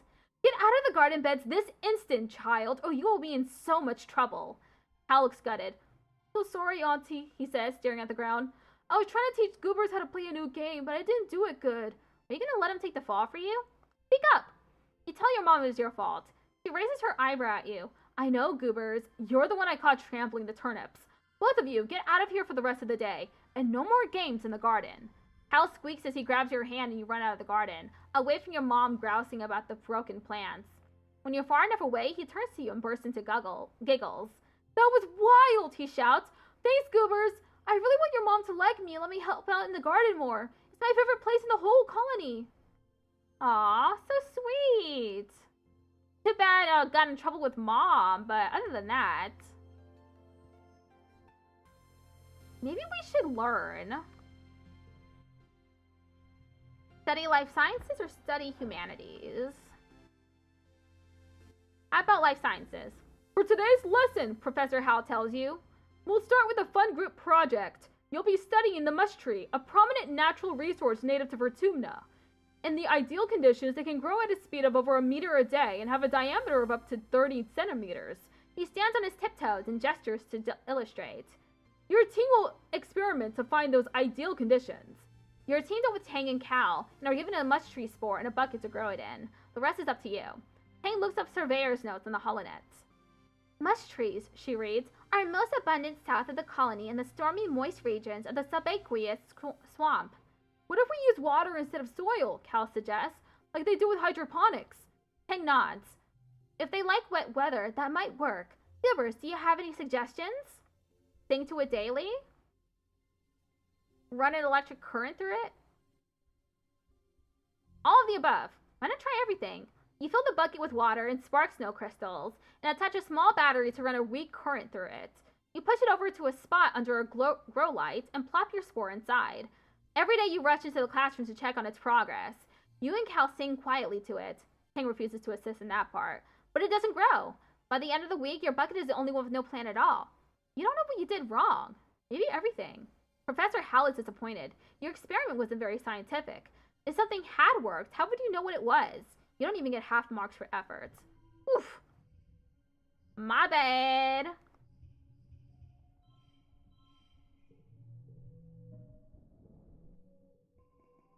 It's pollen. Dad? How's it going? You meet your dad adjusting a watering bot in your mom's flower garden. He's having a sneezing fit, his eyes running in red. You're alarmed. You've never seen him look so sick before. People were hardly ever ill on the stratospheric, except sometimes when the zero-G rooms made them queasy. Not to worry, my little beanstalk, he says nasally. I'll be fine. It's just this pollen making my head a little stuffy. He wipes his nose with a handkerchief and looks around. Everywhere you turn, the air is soupy and tinged with pink from all the floating pollen. On Earth, your dad tells you, we used to call this hay fever. Even though it had nothing to do with hay, your mom cuts in, carrying a large bouquet of flowers. The native flowers seem to be in full bloom this time of year. She buries her nose deep in them, and they smell fantastic. Your dad smiles kindly and agrees that they sure are beautiful. Then he blows his nose loudly. Tell them you're scared of the pollen? Your mom sighs. Goobers, life on Vertumna is going to be very hard if you let yourself be afraid of everything. Your dad cuts in. It's okay, kiddo. It's just how plants reproduce. The pollen might make your eyes itch, but you'll be fine. You want to tell them more about the bad feeling you have in your gut when you look at that pink haze. You can't put it into words. Your dad's eyes look so sad, but maybe that's just the allergies. Hey, Goobers, I know the last few weeks have been very hard for you. This might be a good time to relax and stick around in the quarters wing. Oh, wait. Root. That's mine now. How about we go back and learn some more? Study humanities. You're bringing supplies to medbay when you see something unusual. Tangent curled up on a bench, her head pillowed on a rolled up lab coat. She's fast asleep. You stop and stare. You never see Tang sleeping. She's always so busy. You're surprised she even has time to nap. You turn to leave her in peace when you bump into Anemone. Wow! Anemone says. She hardly ever sleeps. Like just a couple of hours a night. Is she sick or something? You look back at Tangent snoozing peacefully. I'm so jealous of her genetic enhancement, Anemone says, rubbing on one of the scales sprouting on her jawline. She hardly needs to sleep at all. She probably stayed up all night studying for this morning's history test. There was a test? Me, I flunked it, Anemone says matter-of-factly. No biggie, though. If I didn't have to sleep, I'd probably play games instead of studying anyway. Tang's hollow palm beeps a soft alarm. She sits up and stretches, looking totally refreshed and alert. Oh god, I wish I could do that. Just take a little nap and feel refreshed and alert? I hardly ever. Ad starts in 20 seconds. She sees you watching her and looks annoyed. Just a power nap, she says. No reason to gawk.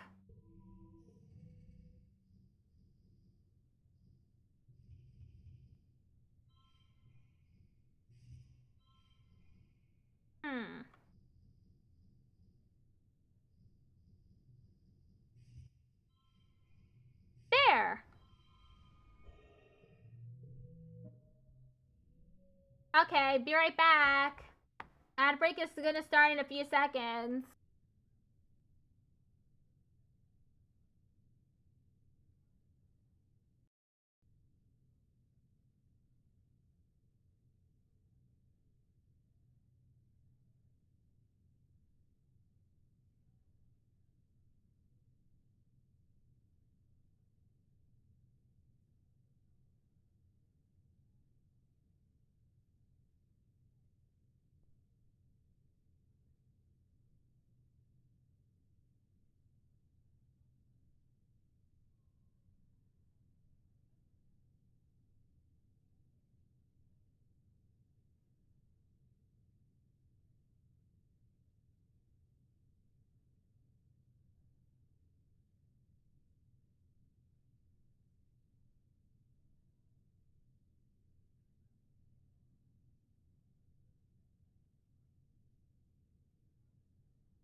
Okay, welcome back. You're finishing breakfast in a common area when Marzipan struts in. Look at you eating cereal, she says, turning her nose up at you. I'll bet you don't even know what day today is. It's Valentine's Day. No, you dummy. Mars starts and pauses and gives you a suspicious look. Wait, what did you say? Well, anyway, today, she announces to the room, is St. Valentine's Day. Sis and Tammy wander over to hear more. Back on Earth, Mars exclaims, it was a day when everybody had to give their best friend a gift, especially sweets. And then you put the sweets under your pillow and it makes you dream about who you're going to marry. And there are decorations of hearts and arrows. And pigs. Tammy cocks her head. Why pigs? Before Mars can answer, Dis snorts. This is dumb. Marzipan just made it up to give free candy. He rolls his eyes and walks away. As he leaves, Mars shouts at his back. Well, nobody was gonna pick you anyway. You stink. Valentine's Day sounds like fun. Tammy nods enthusiastically, her hair bobs jangling. I'm going to tell all the other kids about it, Mars says. So you go around and find your best friend and give them a gift. She points a finger at you. Make sure you do it by the end of the day or it doesn't count. And if too many people want to be my best friend, she adds, I'll hold tryouts for the position. It's only fair. She tosses her hair over her shoulder and laughs. I haven't picked Mars yet, so let me pick her this time. Mars has clearly been waiting for someone to ask her to be their BFF, but she's trying to play it cool, looking expectant and nonchalant at the same time. She's tapping her foot while kind of idly looking around at nothing. Want to be best friends? She hums, opening her hollow palm. Let me make sure I didn't promise too many other friends already. She pokes at her hollow palm, holding it so you can't see what she's doing. Let's see. You have a lot of good qualities that I'm looking for in a best friend. Yes. I think of all the kids who applied, you're the most qualified for the position. Okay, goobers, I choose you as my best friend. You remember the thing about the candy and fetch some soy sweets out of your back pocket to offer her.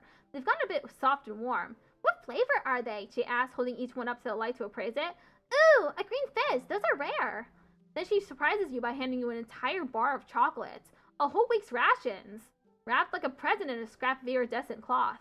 Marzipan always remembers her friends, she says, nodding benevolently.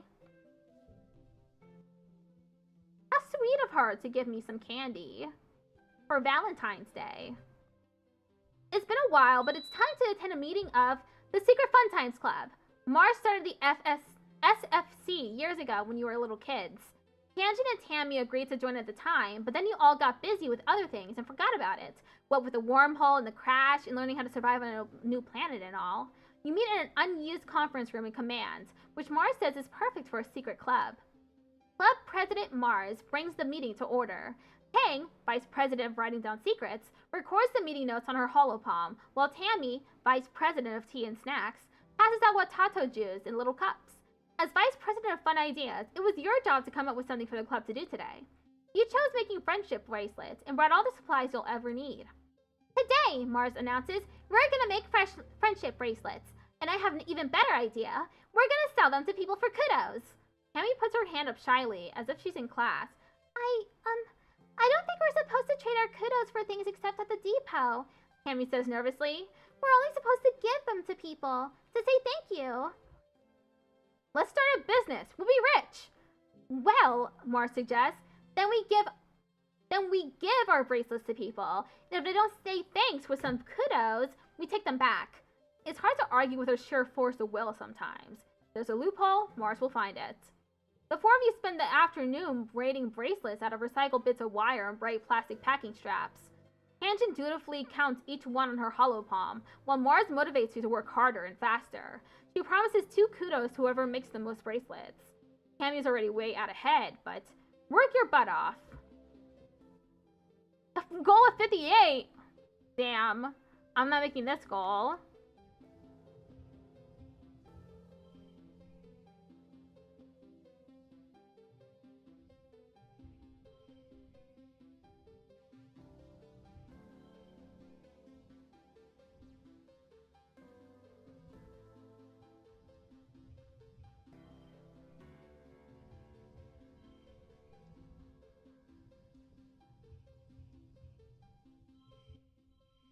Defeated!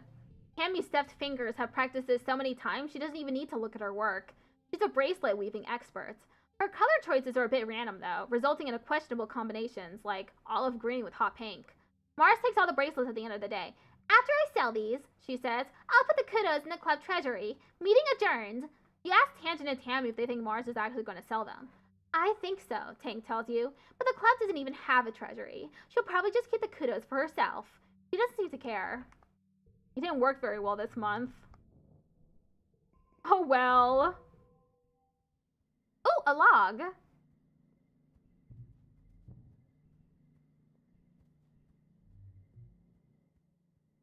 What is it, Tang? Tangent is watching a construction crew build scaffolding for the new engineering pavilion. They're using much wood, which is so light that one person can easily lift a 10-meter long pole and stack it into place. She points toward them. Human beings are so great, don't you think? Before we landed, this was all just dirty jungle. Now it's civilization. I've been learning about adaptability and writing in biology class. The books say it's what set us apart from the animals. Like, we don't need fur because we can make warm clothes. And if it's too hot, we can make air conditioners instead. Maybe the animals have neat adaptations.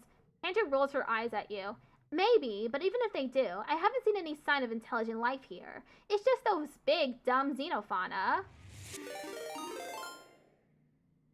Medusa's skirt just traded with 6 Hi! viewers. Thank you for the raid! Medusa skirt? How are y'all doing? You are... How many raids have I had so far? You're my 5th raid today. I'm currently playing a game called I Was a Teenage Exocolonist, which takes place on an alien planet. And we're just living our life. It's a life sim game in an RPG. We're currently talking to a little girl named Tangent.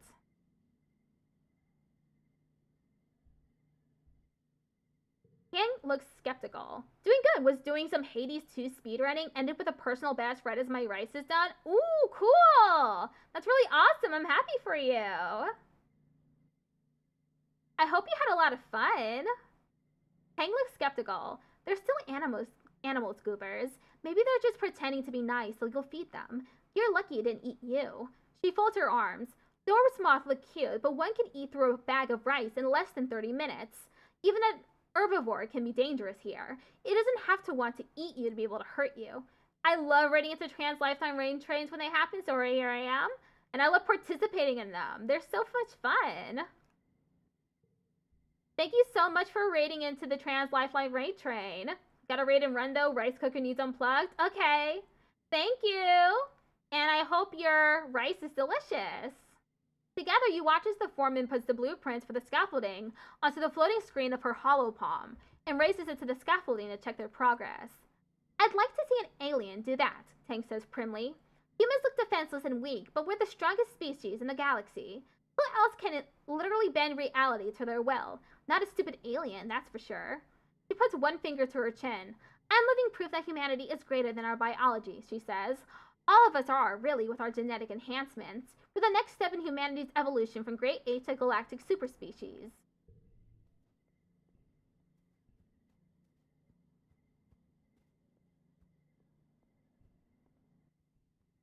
I should chill out for the rest of the month. Relax in the lounge. It's nice to take some time off to chill after all the stress of school and work, not to mention the mental toll of just living on this unpredictable planet. Looks like you're not the only one who needs some downtime. Some of the other kids are also relaxing in the lounge. A pro to Mars and Dis. Okay, but you do stink, you hear Mars defend herself. It's not my fault that you can't tell. Maybe your nose stopped working, but the rest of us can smell it, and... She waves her hands in front of her nose and makes a PU gesture, then turns to you. He smells awful, right, Goobers? Stop being so mean, Mars. You stand toe-to-toe with Mars. She glares at you, then at Dis. Fine, she says, defeated. I'm sorry, Dis. I'm just trying to help, but I should have said it in a nicer way. Not everyone in life is going to tell you the truth, you know. Nah, I think those cards are good. It's time once more for Virtumnalia. The mood of the colony has been muted this year, ever since the attack during Glow. Though everything is still cheerfully decorated and the feast table is still heavy with food, mostly soy rations, this Vertumnalia just feels different in a way you can't describe. The colonists gather in the square for Governor Udocot's speech. What a year Vertumna has given us, the governor begins in her weedy voice. I stand before you so proud of everything the colony has accomplished in such a short time. I have always hoped that we would bring with us the best facets of humanity, cooperation, resilience, and creativity, and the events of this year have given me no reason to doubt my convictions. These creatures were unexpected, but I urge everyone to consider what it means for life here. If Vertumna can sustain megafauna, then that means conditions are good for us as well. Our friends in geoponics are already working on the logistics of domesticating the wildlife. Your dad, a second cultivator, stands and gives a sheepish wave to the crowd. There's a smattering of applause. Mars elbows you. Hey, she whispers, did you hear? My dad say Udocot's gonna announce the depot's open to the public. You shoot her a questioning look, and she rolls her eyes. You know, shopping? Somewhere to spend all the kudos we've been saving up? There's gonna be candy and toys and makeup and nice smelling soap, not the boring kind in the communal showers. You know the concept of shopping. They do it in the holovids from Earth, especially the ones Mars likes, but you've never actually done it. The colony provides everything you need, but it would be nice to buy yourself a treat. My dad's give me an allowance, Mars says, shooting you a look of pity. It's too bad your parents make you work for yours.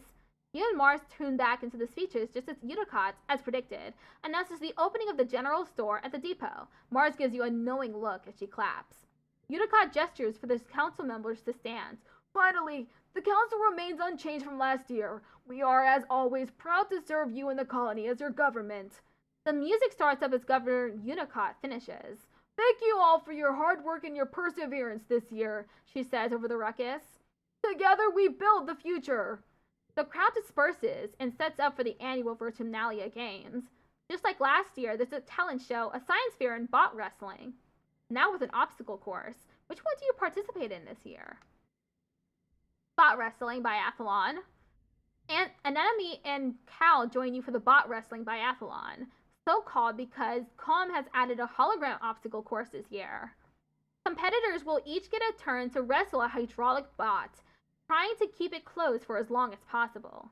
This time, though, all competitors will first have to sprint across the festival grounds, dodging and leaping over obstacles. Each obstacle triggered will subtract from your time. Level 59. Whoops. Switch that?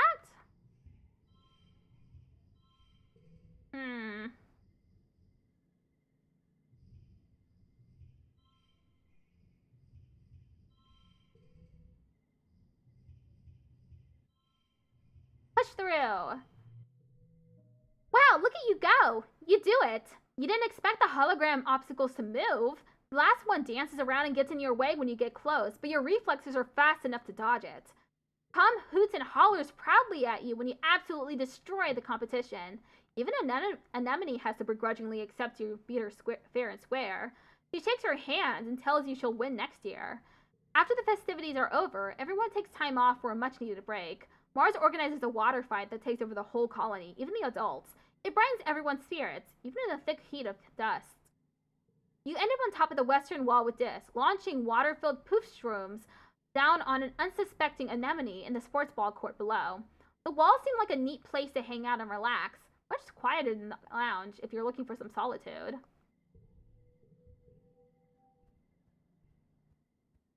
What should I do next? I might just deliver some more stuff. I haven't done much delivering before. Is it the supply depot? I only have 41 kudos.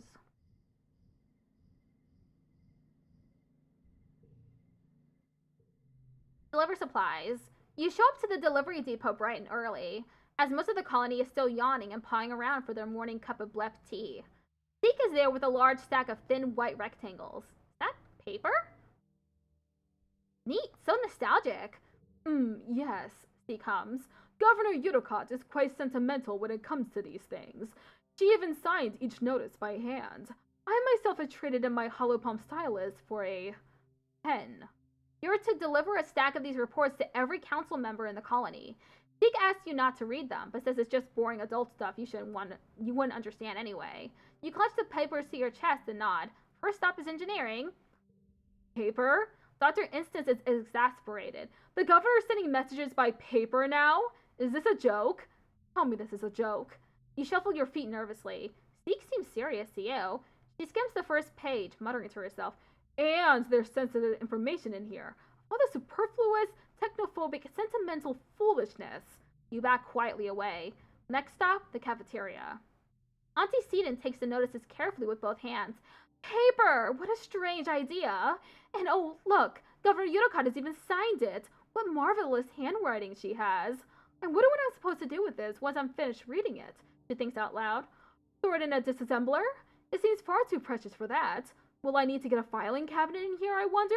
I suppose I can recycle it for craft time. Next up is the expeditions office. Tony meets you outside. He's struggling under the shifting weight of an enormous crate. It appears that whatever's inside wants out. Sorry, goobers, could you just put them down on that bench? I'll take them inside in a minute.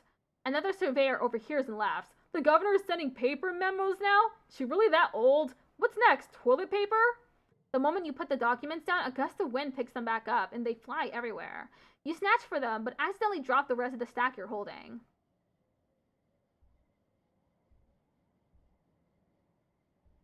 Am I able to pick them all up, or this is pointless?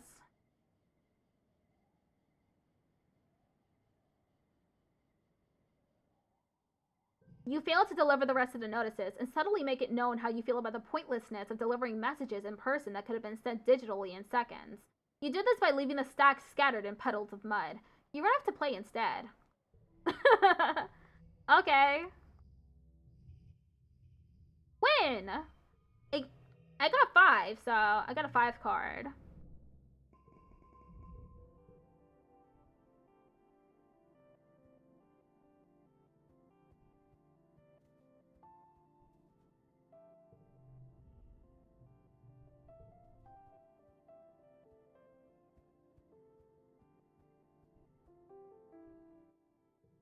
Deliver supplies. Mars has asked you to recruit some new members for the Secret Fun Times Club. Who do you approach about this fun, exciting opportunity to make friends and be your own boss?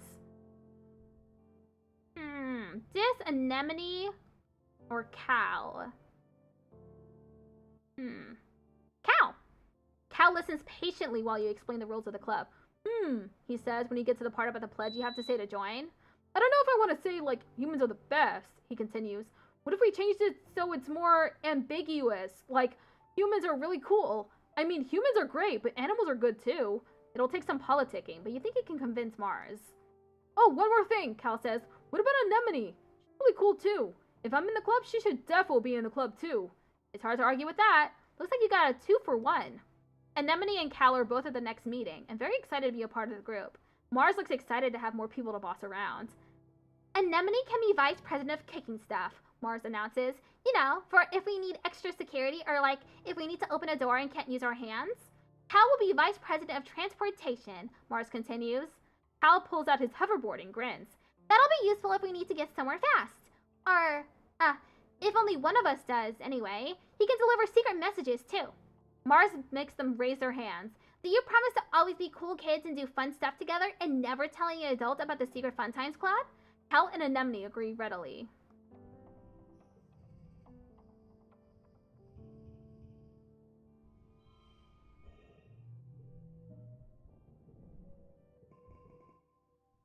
Mars is watching a vid from Earth on her holopalm. She gestures you over, and you sync your holopalm with hers. The audio track comes through your hearspeak. Mars knows every word. Beside you, she recites the dialogue perfectly along with the actors. Since the day we met, I devoted my life to finding you. I searched every train station, every coffee shop, every museum and park for you, she says. My every waking thought was only of you. Her voice goes higher. And I dreamed of you, she says. Every night, my heart called out to yours in the dark. I never hoped to dream I would find you again. I'm here now, she says, playing the first part again. I'm here, and I'm never leaving your side again. Mars drags her hands down her face as the couple in the vid kiss passionately. Ugh, she exclaims. I've seen this vid 100 times, and the ad always makes me want to yarts. They met on a train once and spent forever looking for each other. Like, move on, you know? It's not like living here where there's only like 100 people to pick from. You're in a huge city. Go find anyone else. Why do you keep watching it? Mars sighs, exasperated. I've already seen everything else worth watching. Before you can protest, she puts up a hand. Okay, fine. I do like the city parts. Like, isn't it post-real to imagine cities so big you could get lost in them? So many people that you can meet someone and then never see them again in your life? Mars waves away the vid screen. Sometimes I think I should have been born back on Earth, not on this dumb spaceship. He mock and punches the hull of the ship behind her.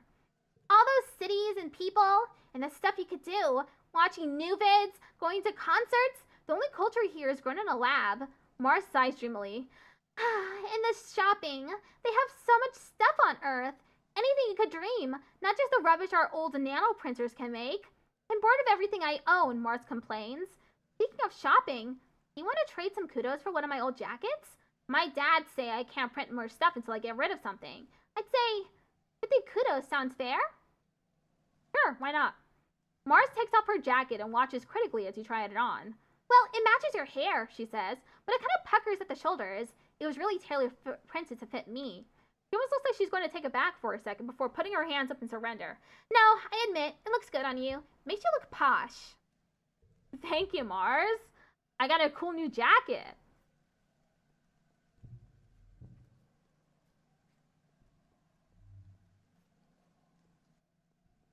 Toughness?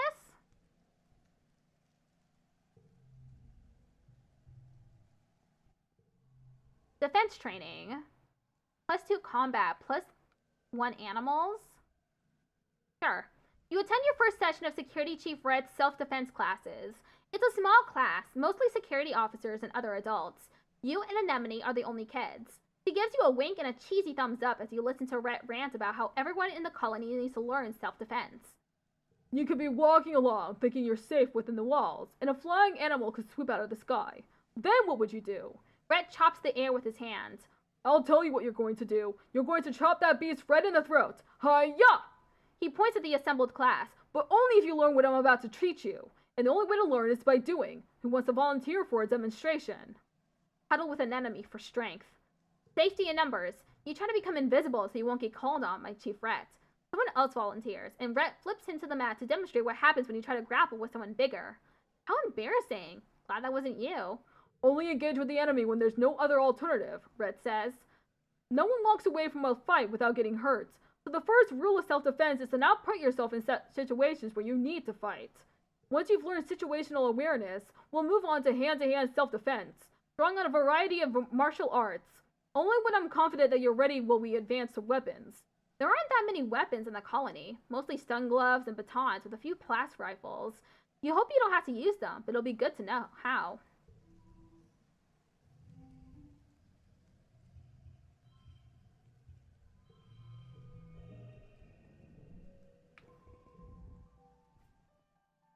Let's go deliver more supplies. You didn't realize the delivery person also includes recycling disposal. Watching the particle shredder work is fascinating and a little scary. You don't want to accidentally fall in.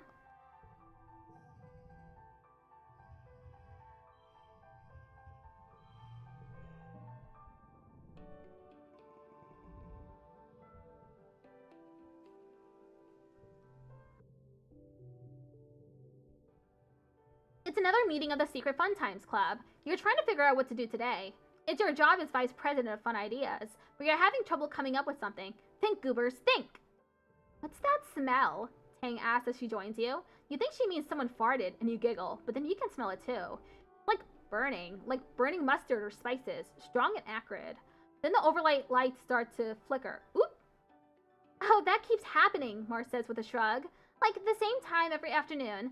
Nobody knows why. It's a mystery. She and Tang look at each other, then at you. A mystery! They jump to their feet. There's a mystery afoot, and the SFC is going to solve it. Tang brings up a fresh notepad on her hollow palm and adds 2 bullet points. Clue 1, weird smell. Clue 2, flickering lights. Hal sniffs the air. The smell's coming from that vent, he says, pointing to a screen in the corner. Get a schematic to see where the vent goes. You pull up a schematic of the ship on your hollow palm and track down where this vent goes. It takes a snaking route around the ship and connects to the cafeteria kitchens. It smells awful in here. Auntie Seaton is here, scanning the nanoprinter with a cutting board while it belches out foul black smoke. Oh gosh, kids, she says. Don't come any closer. This darn nanoprinter's on the fritz again. Everything that comes out is awfully burned, and I don't want you to breathe in the smoke. Every gosh darn day, she mutters under her breath.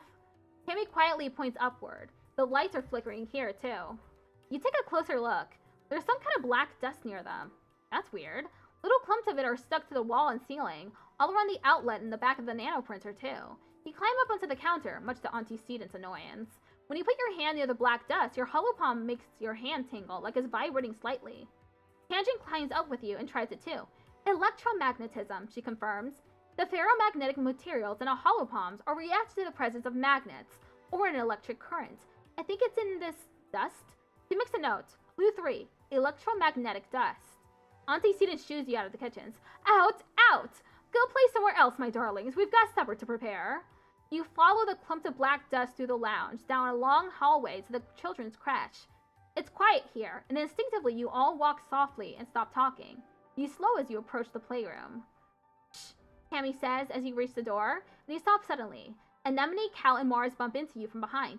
Sorry, she whispers. I hear something. It's like something eating. Something really, really small. Hank notes this, but to you at least, the room is silent.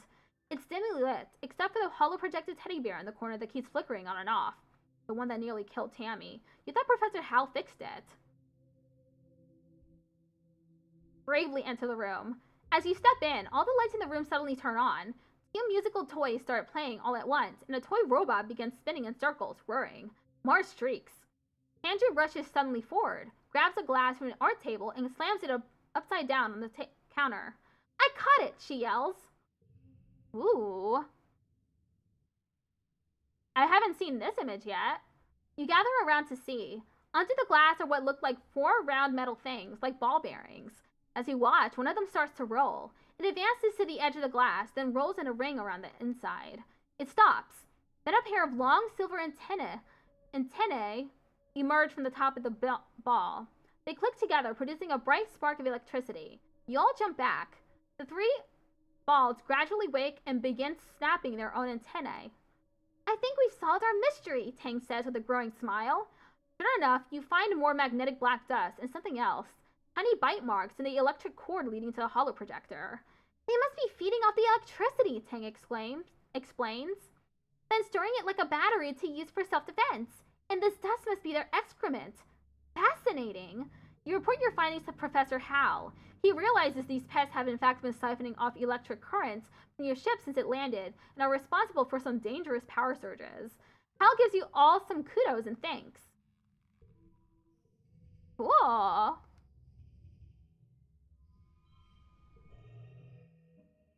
There's a commotion in the square. An expedition's vehicle has driven through the gates and is idling in the middle of the square, an unusual sight. People come down from command to investigate. Utopia gets out of the vehicle and trudges over to Uticott. After a brief conversation, you see Uticott gesture for people to unload the vehicle and clear the area. You stay out of the way to see what they're unloading. It's a body. Chief Surveyor Tonin's body. Someone quickly covers him with a sheet, but not before the image of his torn open body is seared into your memory. However he died, it was violent and bloody. You feel your stomach cramp with nausea. What happened? Dis asks, coming over to crouch around the corner with you. You share that Uncle Tonin is dead, and he stares at the sheet-covered body intensely, as if he could see through it. Did they say how? They never tell us the truth anyway. Nobody will tell the kids what really happened. Did something eat him? Did he get lost or fall off a cliff? Do they even know? Dis nods, frowning. They don't want us to know about the monsters and other worse stuff. They want us to think everything is fine, but it's not. This planet isn't as nice as they say it is. He shakes his head. They hate that they can't control us. You and Dis watch the adult carry Uncle Tonin's body away. For the way he's practically vibrating, you can tell Dis wants to ask more questions about what happened.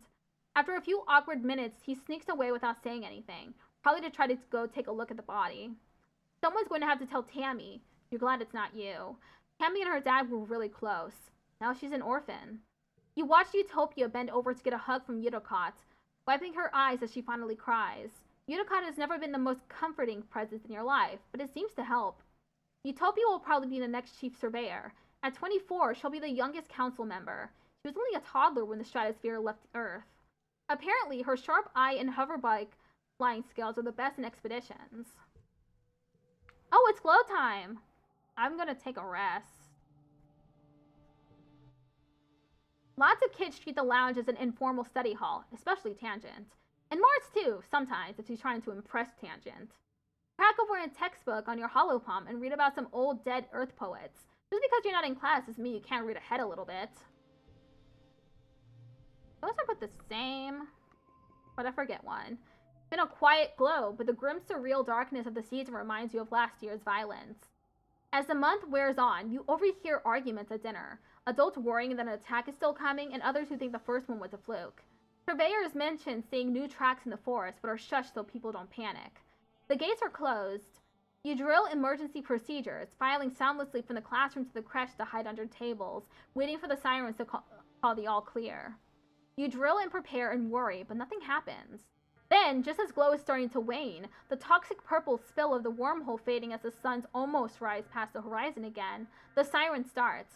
You're reading a holo novel in bed when you hear them, followed by the stomp of boots down the hallway outside your quarters. An alert flashes on your holopalm. Shelter in the creche, this is not a drill. You get another message from your dad. Me and Mom are going to stay in the greenhouses. We're safe. Just follow Auntie Anne to the creche and wait for us, okay? Don't worry, we're way more prepared than we were last year. Love you, stay safe. You could go to the creche where you belong, or you could follow the security guards and see what's happening at the gates. Just as you peek your head out the door, you're struck by a horrible premonition.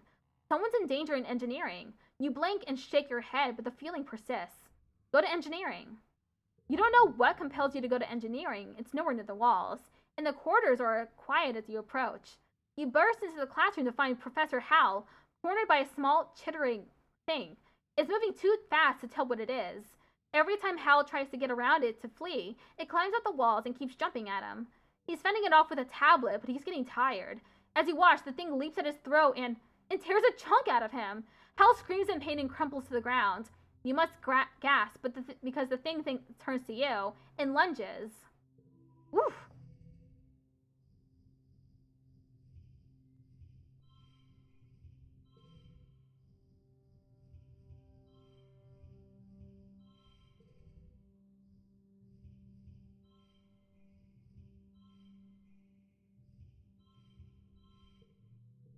It's impossible to hit the thing. It's so fast, it's like a smear at the edge of your vision. What you do manage to do, though, is lure it outside the classroom and get Congruence to slam the door shut. You hear it beating against the door as you run to Hal's side. Congruence guides you through how to hold pressure to Hal's throat to stop the bleeding, but there's blood everywhere. Eventually, the doors open and Chief Engineer Instance runs in, directing some of the security team to load Hal into a stretcher and take him to medbay. There's no sign of the creature. She surveys the carnage. Good work, Goobers, she says grimly. You might just have saved Hal's life. Her shoulders droop. They must have crawled over the walls. Buggers. You return to your quarters. Your parents are horrified to see you covered in blood, relieved when you say it's not yours, then horrified all over again when you tell them about Professor Hal. Your dad checks his holopalm and tells you they got him to a med bed quickly enough that his injury should heal in a few weeks. You saved Professor Hal's life. Oh! Just in time for me to end the stream.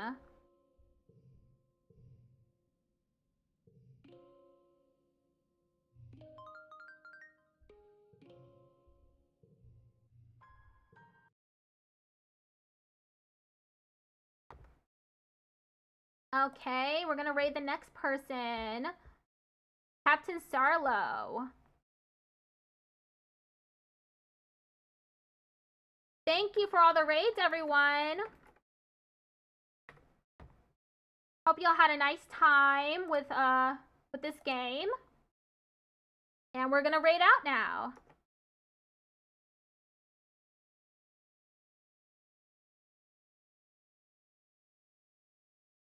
Thanks for the stream, Melody. Thank you for coming by. Bye, everyone.